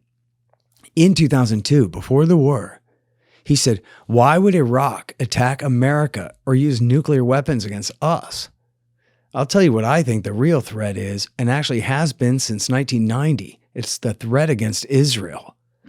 And this is the threat that dare not speak its name, because the Europeans don't care deeply about that threat, I will tell you frankly. And the American government doesn't want to lean too hard on it rhetorically, because it is not a popular sell. So, yeah, in other words, Iraq's no threat to the United States. Are you kidding me? But these neocons are a bunch of Likudniks. And they think Iraq is a threat to Israel, and they think they can get W. Bush to get rid of Saddam Hussein for them. And so let's do this. That was what it was about. And now, so what was Iraq's threat to Israel? It was not a land invasion. What it was that Saddam Hussein would pay money to the family of anybody who died in conflict with Israel, any Palestinian who died in conflict with Israel. So that meant if some little old lady got bulldozed in her home, he would pay her family a condolence payment type thing, right? But that also meant the family of a suicide bomber who targeted civilians on a city bus, his family would get a stipend too. Mm-hmm. And so that was taken you would too, right? As a bounty essentially for Palestinian terrorists to kill Israeli civilians. So even though you look at this as even a bus full of Israeli civilians at a time, that's a horror show, but that's not a national security threat to the United States of America. Yeah. And that's not even Iraq attacking Israel. That is Iraq backing a proxy force doing something horrible. But I'm sorry, you got to send the infantry from Texas and Colorado and Alabama and Indiana to go and fight that war? And you got to threaten to nuke our cities. We can't wait for the proof to be a smoking a mushroom cloud. We can't wait for the smoking gun to be a mushroom cloud. What if an American city got nuked because you wouldn't let us preempt this threat? The 1% We doctrine. can't wait. Yeah. And W. Bush would say, and this was sophisticated for him. I mean, they made him practice it, I'm sure. But he would say, people say, why do we have to do this? Or he would even bring it up himself. And he would say, people ask me, why do we have to do this? We have to do this because of September 11th. And then, wait, pregnant pause still, he's talking. Because we learned that day that you can't just wait around for threats to hit you. You have to preempt them first by starting the war first thing. But see, during that pregnant pause, because W. Bush was such an idiot, people would rewrite his grammar for him and they would assume what they thought he was saying. Why do we have to attack Iraq? Because of September 11th. Well, it sounds like what he means to say is because Iraq had something to do with the attack on September 11th. Right. Iraq was behind it. Iraq paid for it. Iraq planned it. Iraq did it. Right. Isn't that what he's saying? No, it's not, but you have to hold through. See, you couldn't do it. I tried to do the pregnant pause and you were ready to talk because it sounds like he's done talking, but he's not.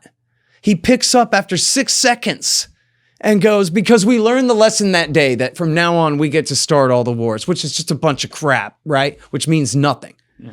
But he gets to invoke your hate and grief and fear over that terrible thing that happened so that he can essentially manipulate you into letting him do something that he knows is wrong. That he knows he has to lie to you and manipulate you to get you to allow him to do. There's two 500-pound elephants in the room there, though. Number one, his administration came in, in 2001 after the contentious 2000 election and didn't, they ignored a lot of these reports for all the fault that CIA had with all this stuff. And that's a whole separate conversation. There were senior people at these various agencies who were like, dude, some shit's going to happen. It's pretty fucked. And you can look at it on the July 6, 2001 meeting. You could look at it, I believe, the August 11, 2001 meeting. They were like, yeah, run along. Didn't take it seriously. So then it happens and they're like, oh, fuck. And they never want that to happen again because now it's like, you're playing defense through offense all the time. The second problem here. Yeah, but that's just bullshit, though. It's total bullshit. It's total. No, I'm not making that argument. It's I got total you. bullshit. You're right, though. That was what they said. The second problem here is the psychologically brilliant but sadistic maneuver that Dick Cheney pulled on George W. Bush, which is that 1% doctrine, which is like, Mr. President, if there was even a 1% chance that a nuclear bomb could be set off in New York or Washington or insert U.S. city here, would you not want to make sure you got it to 100% that wouldn't happen? And it creates a psychology of fear of loss rather than, whatever the opposite is in that type of scenario. Yep. And Bush goes, oh, well, I already had 9/11 happen. Can't have a nuke happen. Let's attack Iraq.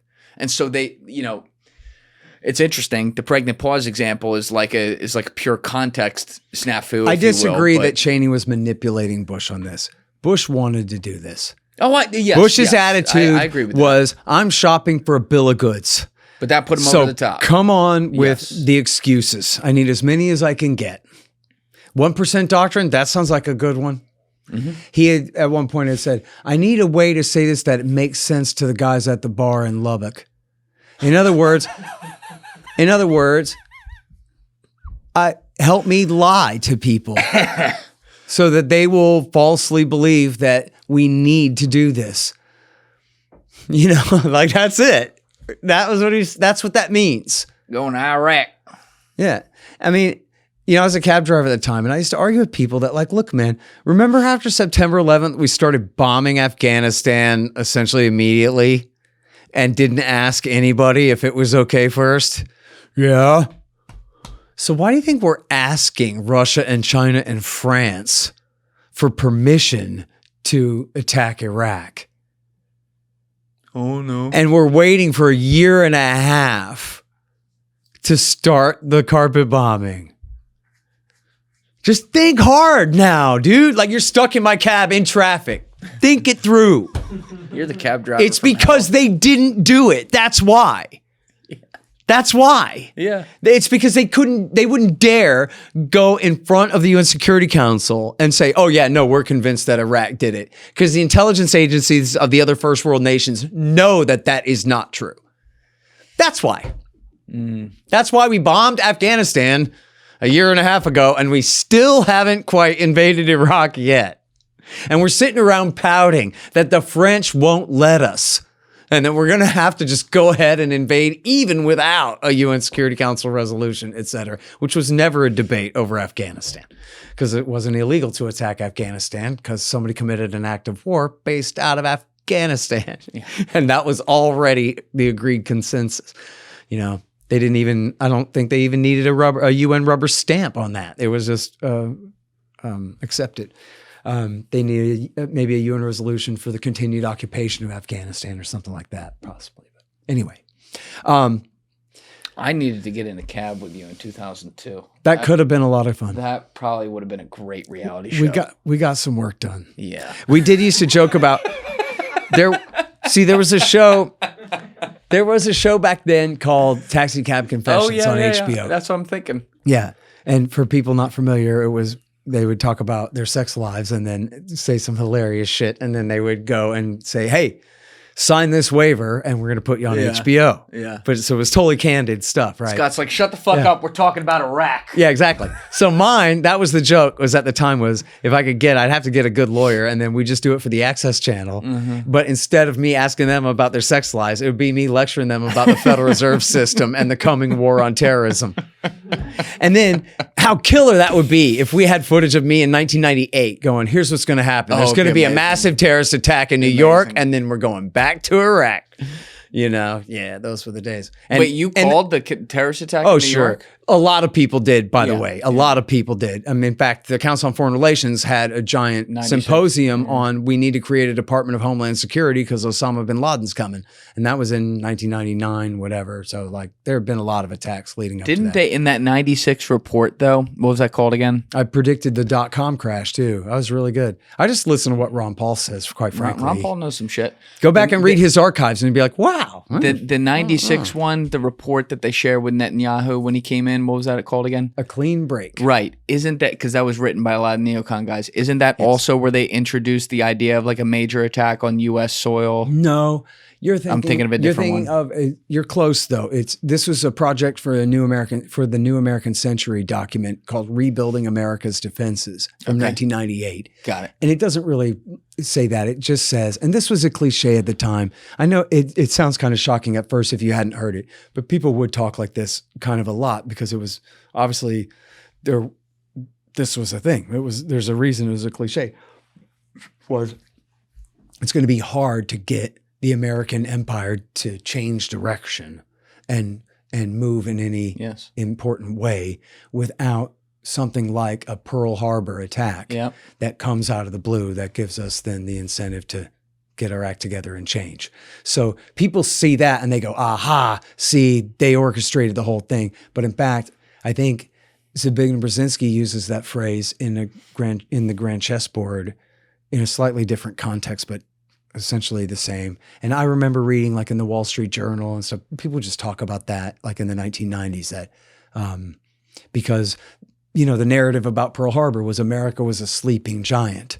And once they hit the United States, then everything changed and we reoriented our whole posture and blah, blah, blah. So, you know, it is obvious too that there's a motive there to maybe allow one through. That was my assumption at the time, was that they'll allow one through so they can escalate into the new century and whatever, which is still unproven. But, you know, definitely there were a lot of people who wanted conflict and they would have and could have and should have known that that attack was coming because at the very least in 1995, Ramzi Youssef, who had done the first World Trade Center bombing, when he had escaped to the Philippines, they got his laptop and his two buddies. Wali Khan Amin Shah and Abdul Hakim Murad, but he got away to Pakistan where he was arrested the next year. But on his laptop was a plan to kill Bill Clinton and Pope John Paul II when they came to the Philippines, a plan to time bomb 12 planes over the Pacific, and a plan to hijack 10 planes and crash them into landmarks on America's coasts. And that's the planes operation that eventually became September 11th in the hands of Ramzi Youssef's uncle, Khalid Sheikh Mohammed. And it was Wali Khan Amin Shah, I believe, was the one who made it, or Abdul Hakim Murad, maybe this was the one who came up with the idea. And so they had that information from 1995. It's called Bojinka. And people would say that that's a Serbo-Croatian term for a big bang, but I could not verify that anywhere. And in fact, I found a Croatian who told me that that was nonsense. So I don't know where in the world the term Bojinka comes from originally, but it's that plan. And so they, that was obviously where I think that word did get out inside the government to a degree, that was a possibility. There were like Pentagon tabletop exercises that considered that a possibility. And when they arrested Zacharias Moussaoui in Minneapolis, one of the agents there said, this guy says he wants to fly from Heathrow to New York. I think maybe to JFK. I think maybe he wants to hit the World Trade Center. He didn't like landing. Yeah, he wasn't interested in how to take off or land. And by the way, so I write about that in this book enough already, but it's also in the new book, Provoked. Your next title needs to be STFU America. Yeah. Something like that. Yeah. I'm feeling that. Yeah, exactly. Listen up, everybody. Everyone except Ron Paul, shut the fuck up. Do you remember, I think you probably will, you apparently know a lot about this stuff. I pretend to. In 2002, Colleen Rowley won Person of the Year for Time Magazine. And she was the lawyer for the FBI office in Minneapolis, Minnesota, who the local flight school had turned in Moussaoui to the FBI. And it wasn't even the bosses there. It was the flight instructor. I think the bosses told him, don't worry about it. And he was like, no, I am worried about it, and made the call. So then they speculated, man, I wonder if this guy wants to suicide bomb New York kind of thing. So they went to Washington and said, we want a FISA warrant so that we can search this guy's stuff. Now, you may know, but I'll explain for your audience real quick.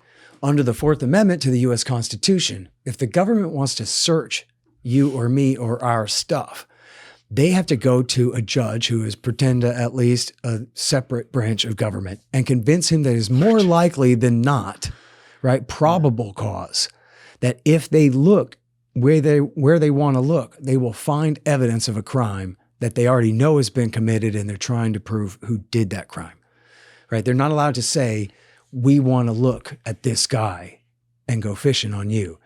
They have to be in search of solving a crime. And then, so that's why the Fourth Amendment says, particularly describing the things to be searched and the places to be searched and the persons or things to be seized, right? Okay, so when it comes to national security, all that's out the window.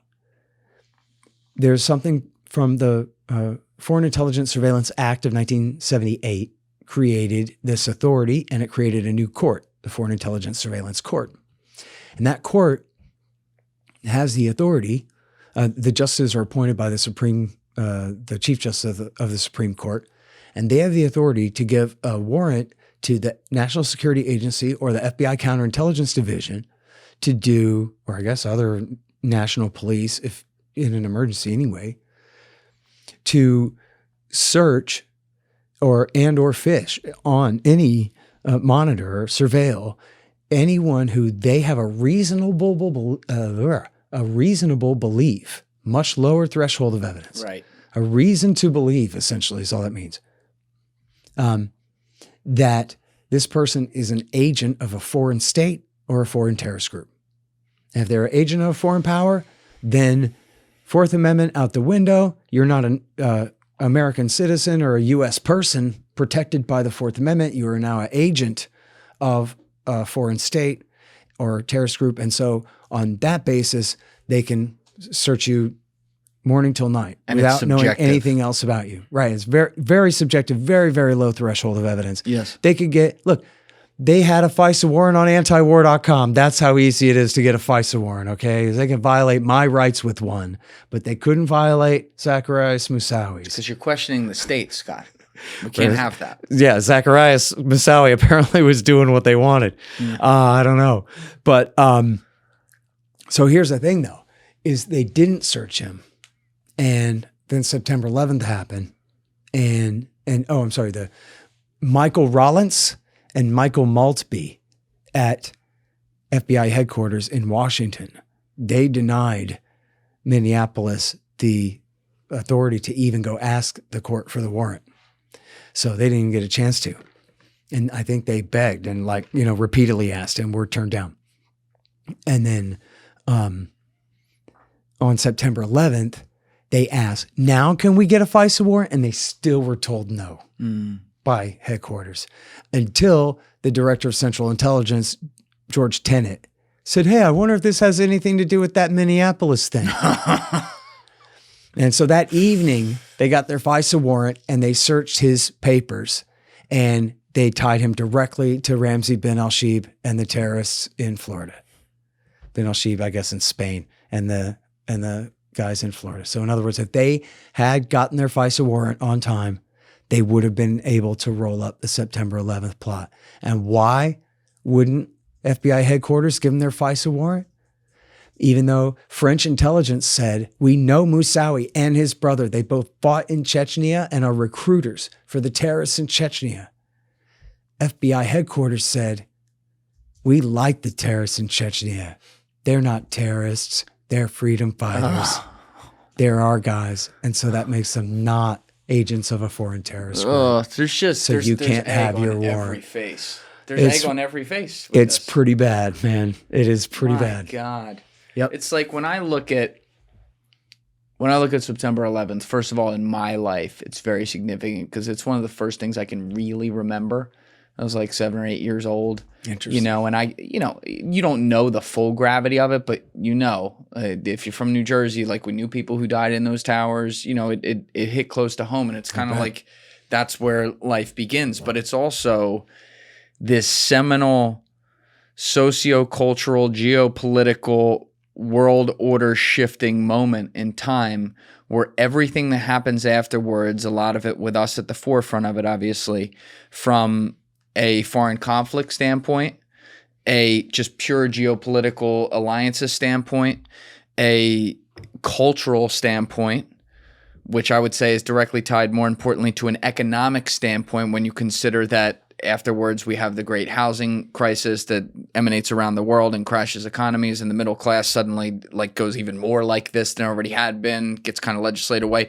You have this domino effect that happens after September 11th, and we are now 24 years on from that, plus to where you've had a full generation already pass through of people now having the malaise of this past moment in time, where in the, I guess similarly to the cover of your book here, in the remains of the rubble that we started this whole thing with, there's all these wars that happen that have all different types of, I guess motives behind them, countries that have different opinions and everything, but it has completely made people want to sink away. And this comes back to a theme we talked about earlier, want to sink away from all conflict around the world. The reason I ask all this, though, is because I try to look at history and see where it's, kind of like a repetition of itself in some way. And when you look at the 20 years leading up to World War II, you had the boom and the bust, right? You had the 1929 stock market crash that leads to the Great Depression. And this is a generation that's growing up after World War I, which is an ignored, brutal war of history. I fully understand why that generation hated foreign wars, hated all that stuff.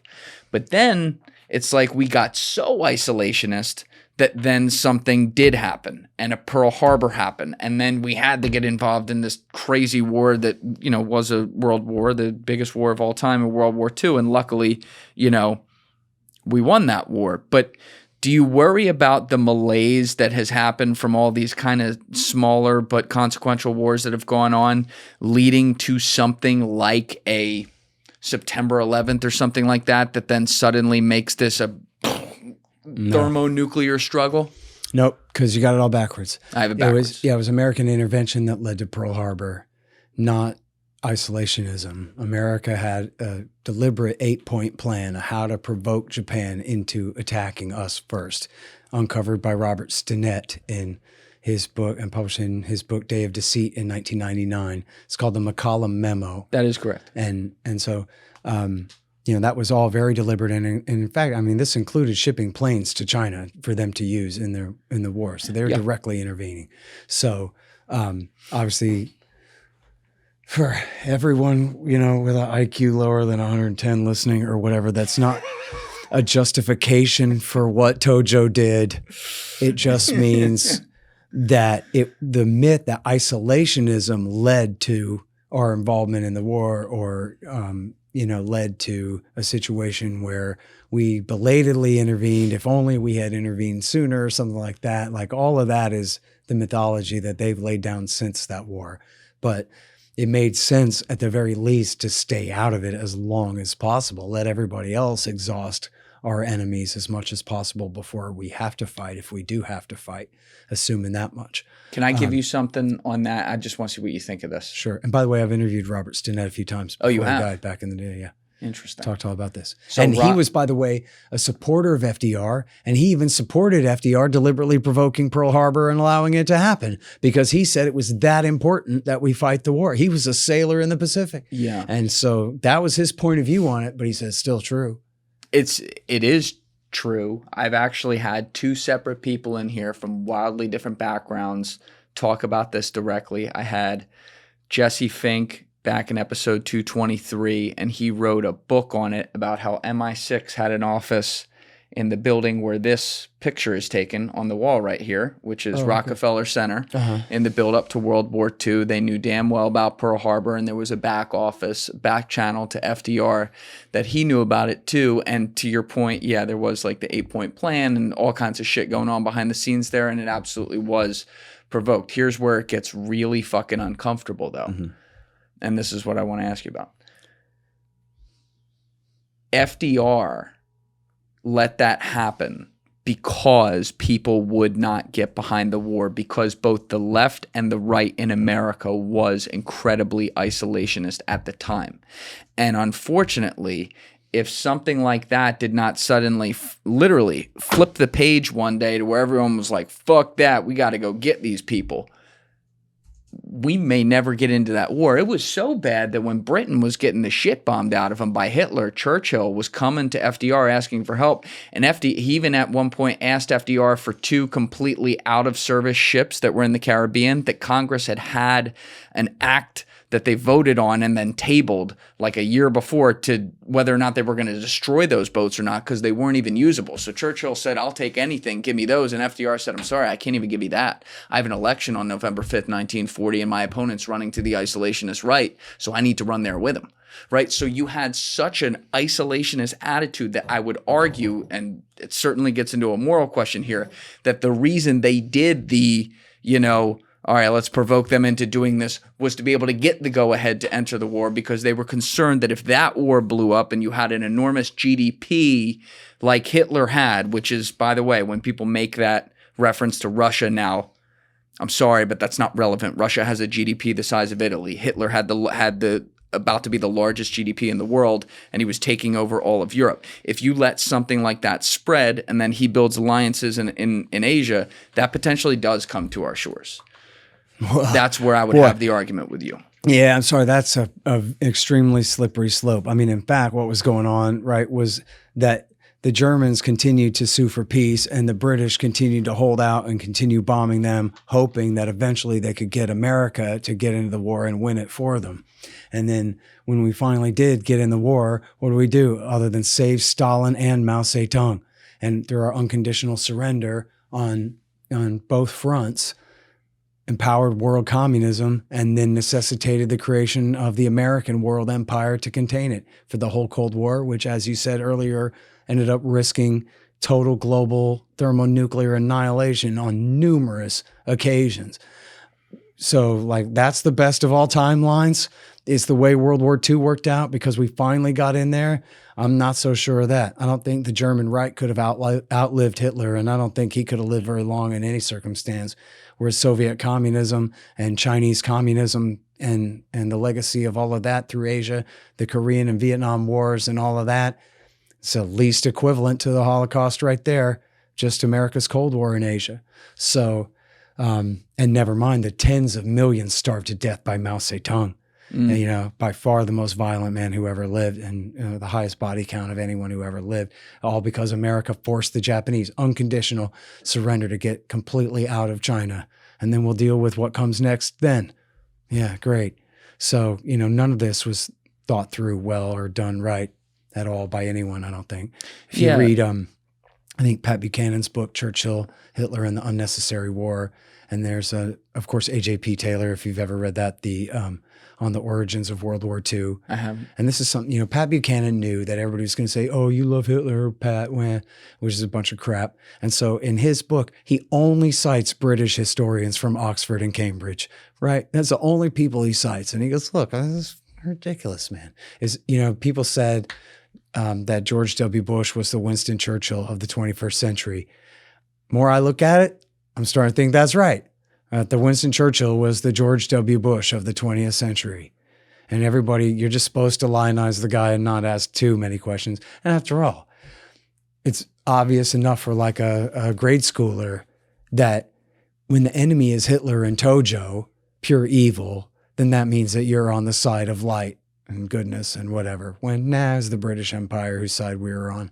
And that's, you know, only better in comparison to the worst totalitarians that the devil ever could have created. You know what I mean? Yeah. But the British Empire before that was nobody to be sticking up for. We had overthrown it once upon a time. You might remember, you know? Yes, they were not perfect at all. Yeah. Agreed. So look, and then your question also had the same kind of assumptions about September 11th, that through the 1990s, we were just sitting around. And so then the isolationism caused September 11th to happen to us or whatever. When in fact, what happened was these were America's mercenaries that we had backed in Afghanistan, in Bosnia, in Kosovo, and Chechnya, all through the 1980s and 1990s, while at the same time, completely driving them crazy by occupying bases in Saudi Arabia from which to bomb and blockade Iraq and contain Iran as well, backing Israel in their wars against the Lebanese and Palestinians, and support for all the dictatorships in the region, pressure on them to rig the oil prices to subsidize our economy at their expense. And they would say, the bin Ladenites said, that we turn a blind eye to the Russian, Chinese, Indian, and Kazakh aggressions against Muslims, when in fact, America backed the Chechen Mujahideen against the Russians, just as well as they backed the Mujahideen against the Serbs in Bosnia and Kosovo. And they backed the Uyghurs against China as well. My friend Eric Margulies saw Chinese Uyghurs training in Afghanistan under Pakistani ISI and CIA supervision in the summer of 2001, right before the September 11th attack. And so we're on one hand, our government supports these kooks all over the place. On the other hand, we do all of these things that make them want to attack us. And then the regime, and then in the third case, they do nothing to protect us when they're coming. And so that's what caused September 11th. I would say killing Iraqis from bases in Saudi Arabia, not isolationism. I agree with that. I want to be clear. If I misstated that, I see similarities in like timelines post 9/11 with things, but I don't think it was isolationism that caused 9/11. I think it was far more corruption, incompetence, and conspiracy more than anything. I'm with you on 9/11. Where I get, you know, like frustrated sometimes with the historical arguments is let's not say everyone. A lot of people try to make everything or nothing, right? It's 0 or 100. It's this or that. You know, history is written by the victors, and it's not all true. And there's no doubt about that. Winston Churchill was not a perfect guy by any stretch. I could point to a lot of things in India. That's just one place to start with where, you know, there's plenty to say that was completely wrong. And, you know, he was a flawed guy in many ways. But I think like when we get into the conversation of like, well, no, actually, not only wasn't he a hero, he was the complete villain. I think it ignores a lot of the history because if you look at the bombing of Britain, you are correct. Britain was then bombing Germany back. They were flying in Royal Air Force, basically like, I don't want to say every night, but a lot of nights throughout that year between 1940 and 1941. But Germany was doing the same thing and trying to come in there to start the third front of the war, I think, at that point, at least second front of the war. It's like, what are they supposed to do, though? You know, are they just supposed to You're sit starting there? the story in the middle, though. The story, what happened was Neville Chamberlain was humiliated. Right. When Hitler annexed the Sudetenland or went further into That's right. Czechoslovakia. So then he threw a big emotional fit and declared a war guarantee to Poland.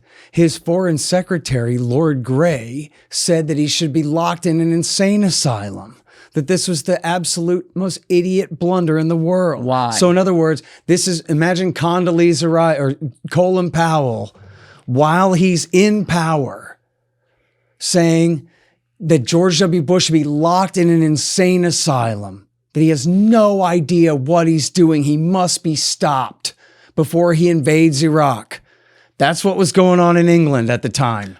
Because why? Because it wasn't Winston Churchill that gave the war guarantee to Poland. It was Neville Chamberlain. It was Neville Chamberlain. The same guy that everybody hates because he's the most incompetent diplomat in the history of the world because he ever made the Munich deal, right? Yep. Well, that same idiot used that same idiocy to promise that he would protect Poland from Germany when he had no ability to do so whatsoever. I see what you're And saying. what he was doing, in fact, was he was allowing the Polish colonels, who were themselves a bunch of fascists, to have the right to declare war on Germany for England.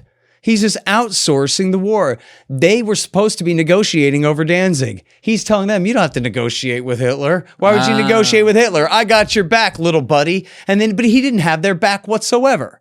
But Danzig was a German city. Just let them have their damn easement, dude. You know, that was what they were fighting about. It was like, no, we must draw the line against evil because Winston Churchill was so concerned about evil. The centuries long and to this day policy, we already talked about this a couple hours ago. The policy is you can't let Germany and Russia have a deal. You can't let Germany dominate Europe, and particularly Eastern Europe, where they can keep Britain out.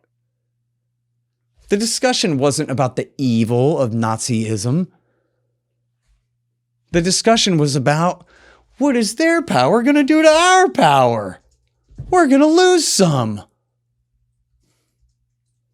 And then they made idiot decisions in an emotional peak.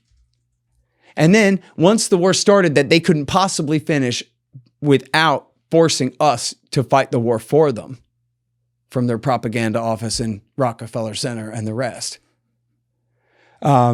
Instead, and Hitler, I'm not giving him any credit whatsoever, but the fact is he didn't want to fight England. He wanted to ally with England against the Reds.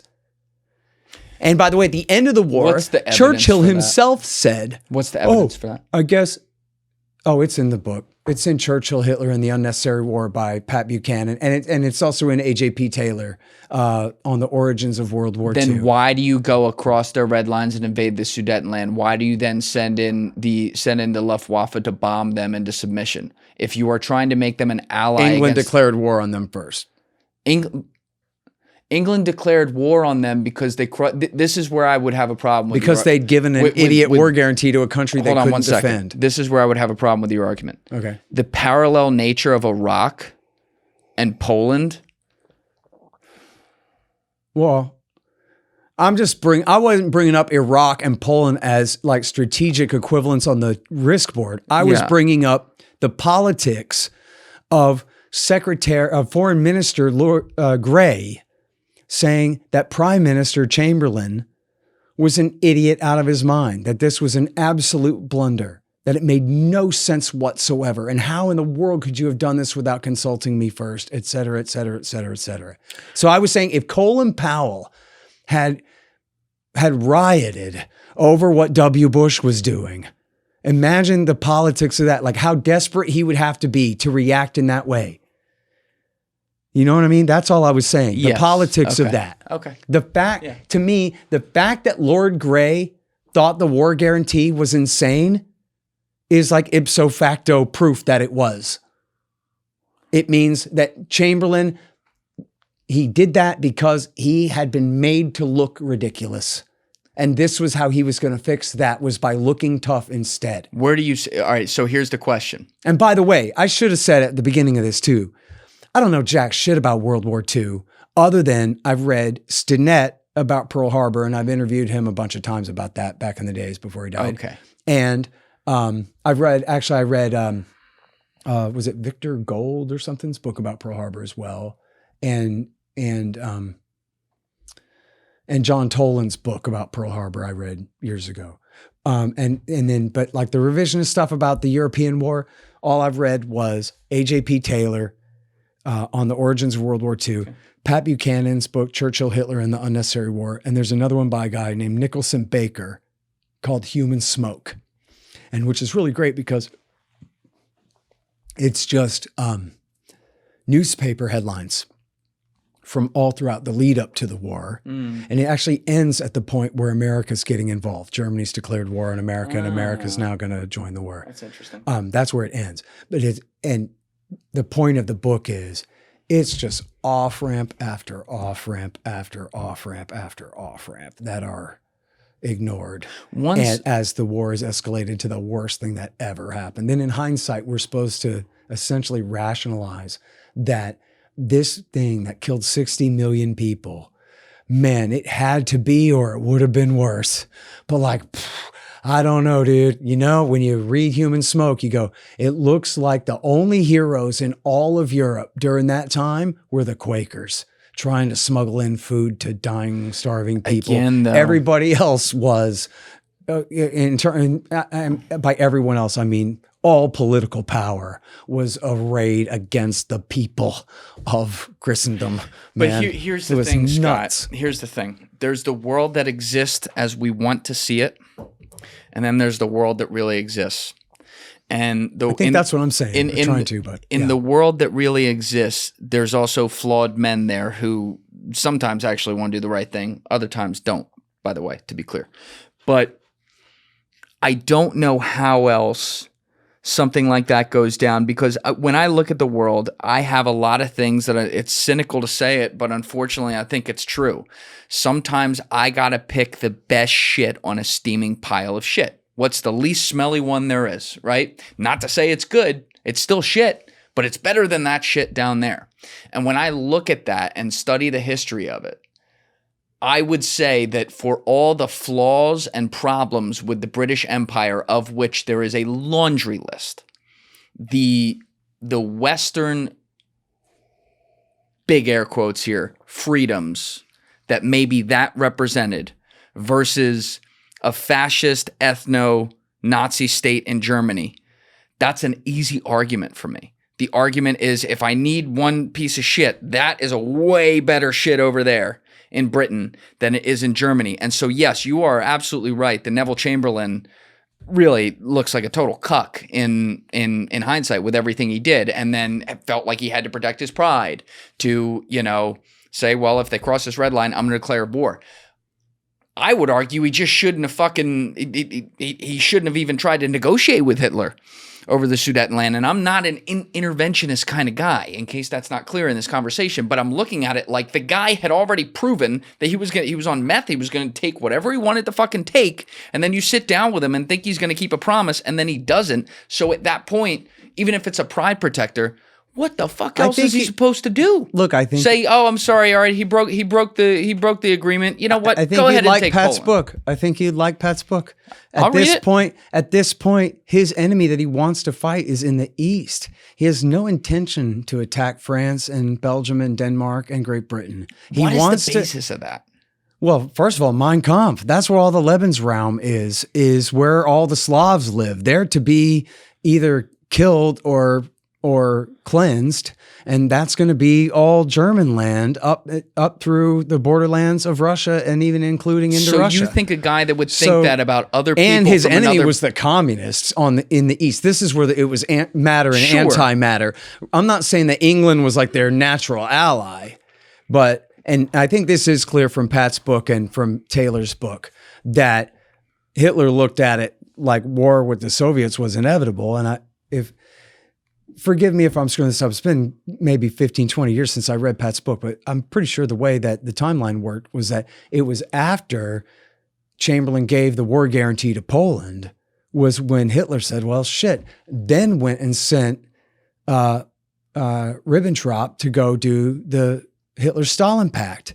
It was then that he made the peace with the Soviet Union. So then he stopped to attack the Western democracies for 2 years before finally going east and attacking the commies anyway. That's what I'm saying. So what did the English accomplish with their idiot war guarantee and their declaration of war on Germany, other than and their convincing France to also declare war on Germany, other than to get Germany to kick all their asses first before the inevitable war in the East anyway, and which, by the way, all the innocent civilians who died in the East, at least they would have had a West to flee to.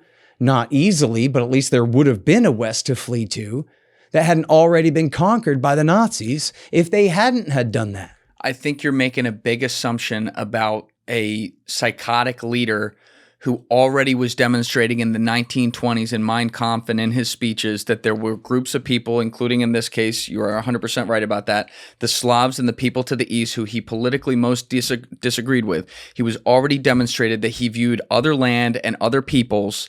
And of course, everything like you wrote about the Jews too. That was in dispute in Poland. Remember, he was going east. But either way, point being, he already viewed large swaths of tens of millions of people as subhuman, and the land they live on, not their land. Germans should be able to take that. Right. Why would you ever assume that that person, that psycho, will not turn around and do that to anyone else that he doesn't like? That's my problem with the non-interventionist argument. Because I've seen Napoleon try to invade the Soviet Union before. I've seen the Kaiser try. So you're assuming he would lose. Invading Russia sucks and is hard. Yes, it does. And doesn't work. Right? So the point is, he was going to fight the Soviet Union and lose to the Soviet Union anyway. All the English did was buy the Reds 2 years. I would argue, and I can't say I know I'm right about this. I would argue, though, that Hitler, the fact that he started a war on technically 3 other fronts, but if you don't include North Africa and just say West and North with Britain, the fact that he was fighting war fronts there is the reason he lost Russia more than anything. If he had just focused on Russia with the entire resources and power of the German military and the science, of the weaponry they used, I do think he would have taken Russia. He wasn't that far off. It was a winter that stopped them from taking Russia. And it was because he had wars going on in 3 other places at the same time. Maybe. So that's where I don't think he would have been able to hold it, though. Not for the long term. Maybe not hold it for the long term, but he could have taken it and had England massive and implications. France and the Western democracies would have had 2 years to build up instead of Stalin having 2 years to build up. Maybe, but it still ends in a massive world war. Maybe. And it still ends in tens of millions of people dying. That's what I'm saying. Like, I hate war.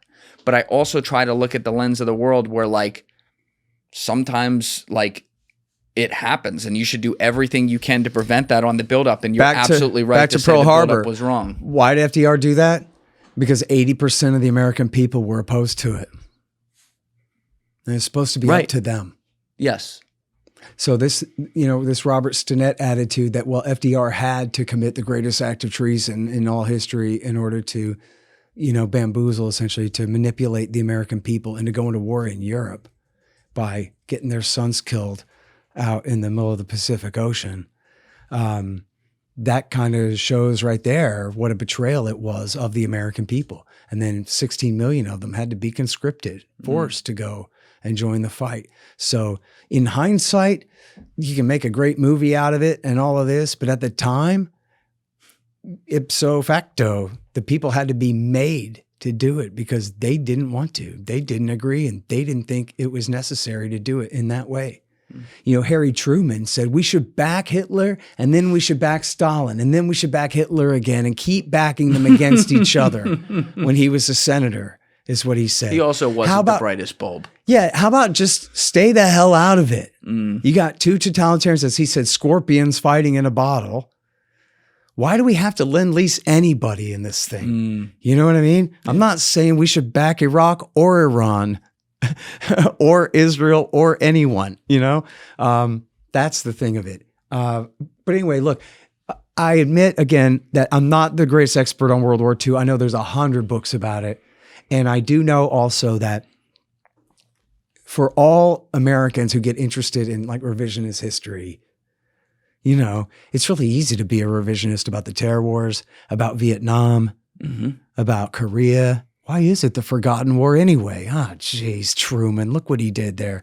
And then, God, World War I, that idiot, Woodrow Wilson, you know, if he hadn't have done that, there would have never been a Soviet Union. There would have never been a Nazi Germany. There would have never been the British replacement of the Ottoman Empire in the Middle East and the creation of Israel and all this crap. Damn him forever for that. And then go back, McKinley starting this fake fight with Spain and then stealing the Philippines and killing 300,000 of them so you can take their land, dominate their land. We got no right to the Philippines. What is this crazy? And then you go back and you go, man, the way Lincoln picked that fight at Fort Sumter, they should have just surrendered that fort, dude. And then you get, you know, but World War II though, come on, man, that's Hitler and Tojo. That's black and white, dude. That's Superman versus Lex Luthor. And don't muddy those waters. That's our hero origin story. That's the basis of our civic religion here. George Washington and Abraham Lincoln and all that is too long ago. It's FDR and Truman and Eisenhower. They're the founding fathers of the United States of America now, of our world empire. And so to sully the origin kind of mythology of that whole era and what happened out of that is, it's like questioning the virgin birth or whatever. It comes to like emotional ties. This is what we have in common is our grandfathers fought World War II together and stuff like that. Like we don't have much in common anymore. This is something. And we're the good guys in the thing, facing down evil and all of that. But then, of course, as you can see, it's been the excuse for every act of evil our government's committed around the world and forcing this empire ever since then. Everybody knows we're the ones who whooped Hitler. We're the guys you call when your Hitler needs whooping. And we've been acting as the Hitler and calling it, anti. Why can't it ever be both? Since then? Why can't it be both? Well, that's the whole thing. So in 1821, John Quincy Adams, John Adams' son, who was the Secretary of State, gave his 4th of July speech. And he says, America goes not abroad in search of monsters to destroy. And because America is the champion and vindicator only of her own. And the problem is, even though we mean well, we could help good people in other countries. If we went out on that mission, we would end up becoming the dictatress of the world. We would forfeit our own spirit, the same one that we're trying to preserve and trying to export to them. We would kill it in the process of trying to export it militarily and control the world in the way that we want. And so if we want to have our republic here, we're going to have to leave the old world to the old world. Okay. And then, James Monroe, by the way, and people should read the speech where he inaugurated the Monroe Doctrine. He said that, as everyone knows, I think, that the European powers better stay out of the Americas and no more new colonies here. And this is America's sphere of influence all the way down to the tip of Argentina. You better believe it. However, America promises in return to stay out of Europe and to recognize as de facto legitimate whoever is in power in whatever European state. And so the old world is the old world's problem. The new world is ours. And we still insist that European powers stay the hell out of the Americas. The Soviet Union tries to make a military outpost out of Cuba. Nope. We will reverse that, in fact. But we don't live up to our end. We say there are no spheres of influence anywhere in the world except the entire sphere. That's our sphere of influence. But nobody else can have a sphere of influence just anywhere at all. That's right. And so that's the whole thing. I mean, Quincy Adams was right. In fact, we talked about the neoconservatives. Robert Kagan, who is oftentimes, or at least was, maybe still is oftentimes, Bill Kristol's writing partner, and very influential guy. Victoria Nuland's husband. Yeah, That's your boy. Good friend of mine. Robert Kagan and Crystal both. I think it was in their article, Toward a Neo-Reaganite Foreign Policy from 1996. I'm pretty sure it's in that essay that he says, well, John Quincy Adams says America goes not abroad in search of monsters to destroy. Well, why not? Well, just read it. He explains why not. He just said, we'll become the dictatress of the world and the betrayer of our own spirit, man. It's right there in English. Robert Kagan, whose horrible wife and horrible brother and horrible sister-in-law and horrible father have been probably the most destructive force in this country, this side of the Crystal family, that you could find anywhere. And all based on this complete idiot thinks he knows better than John Quincy Adams. It's not like you read Quincy Adams' speech and think, I don't understand what this guy's talking about. Right? It's very clear, dude. Very clear. It makes perfect sense. You know? It should have been good enough, even for a Kagan. All right, real quick, I got to go to the bathroom, but we'll come back and talk about Iran, a little bit of Israel, obviously, in there to go together, China, and then I also want to get into the book you wrote on the Russia-Ukraine war, which is very fascinating. We touched on that earlier, but we got to go deeper. Cool. We'll be right back. We'll have to talk fast. Thank you guys for watching the episode. If you haven't already, please hit that subscribe button and smash that like button on the video. They're both a huge, huge help. And if you would like to follow me on Instagram and X, those links are in my description below.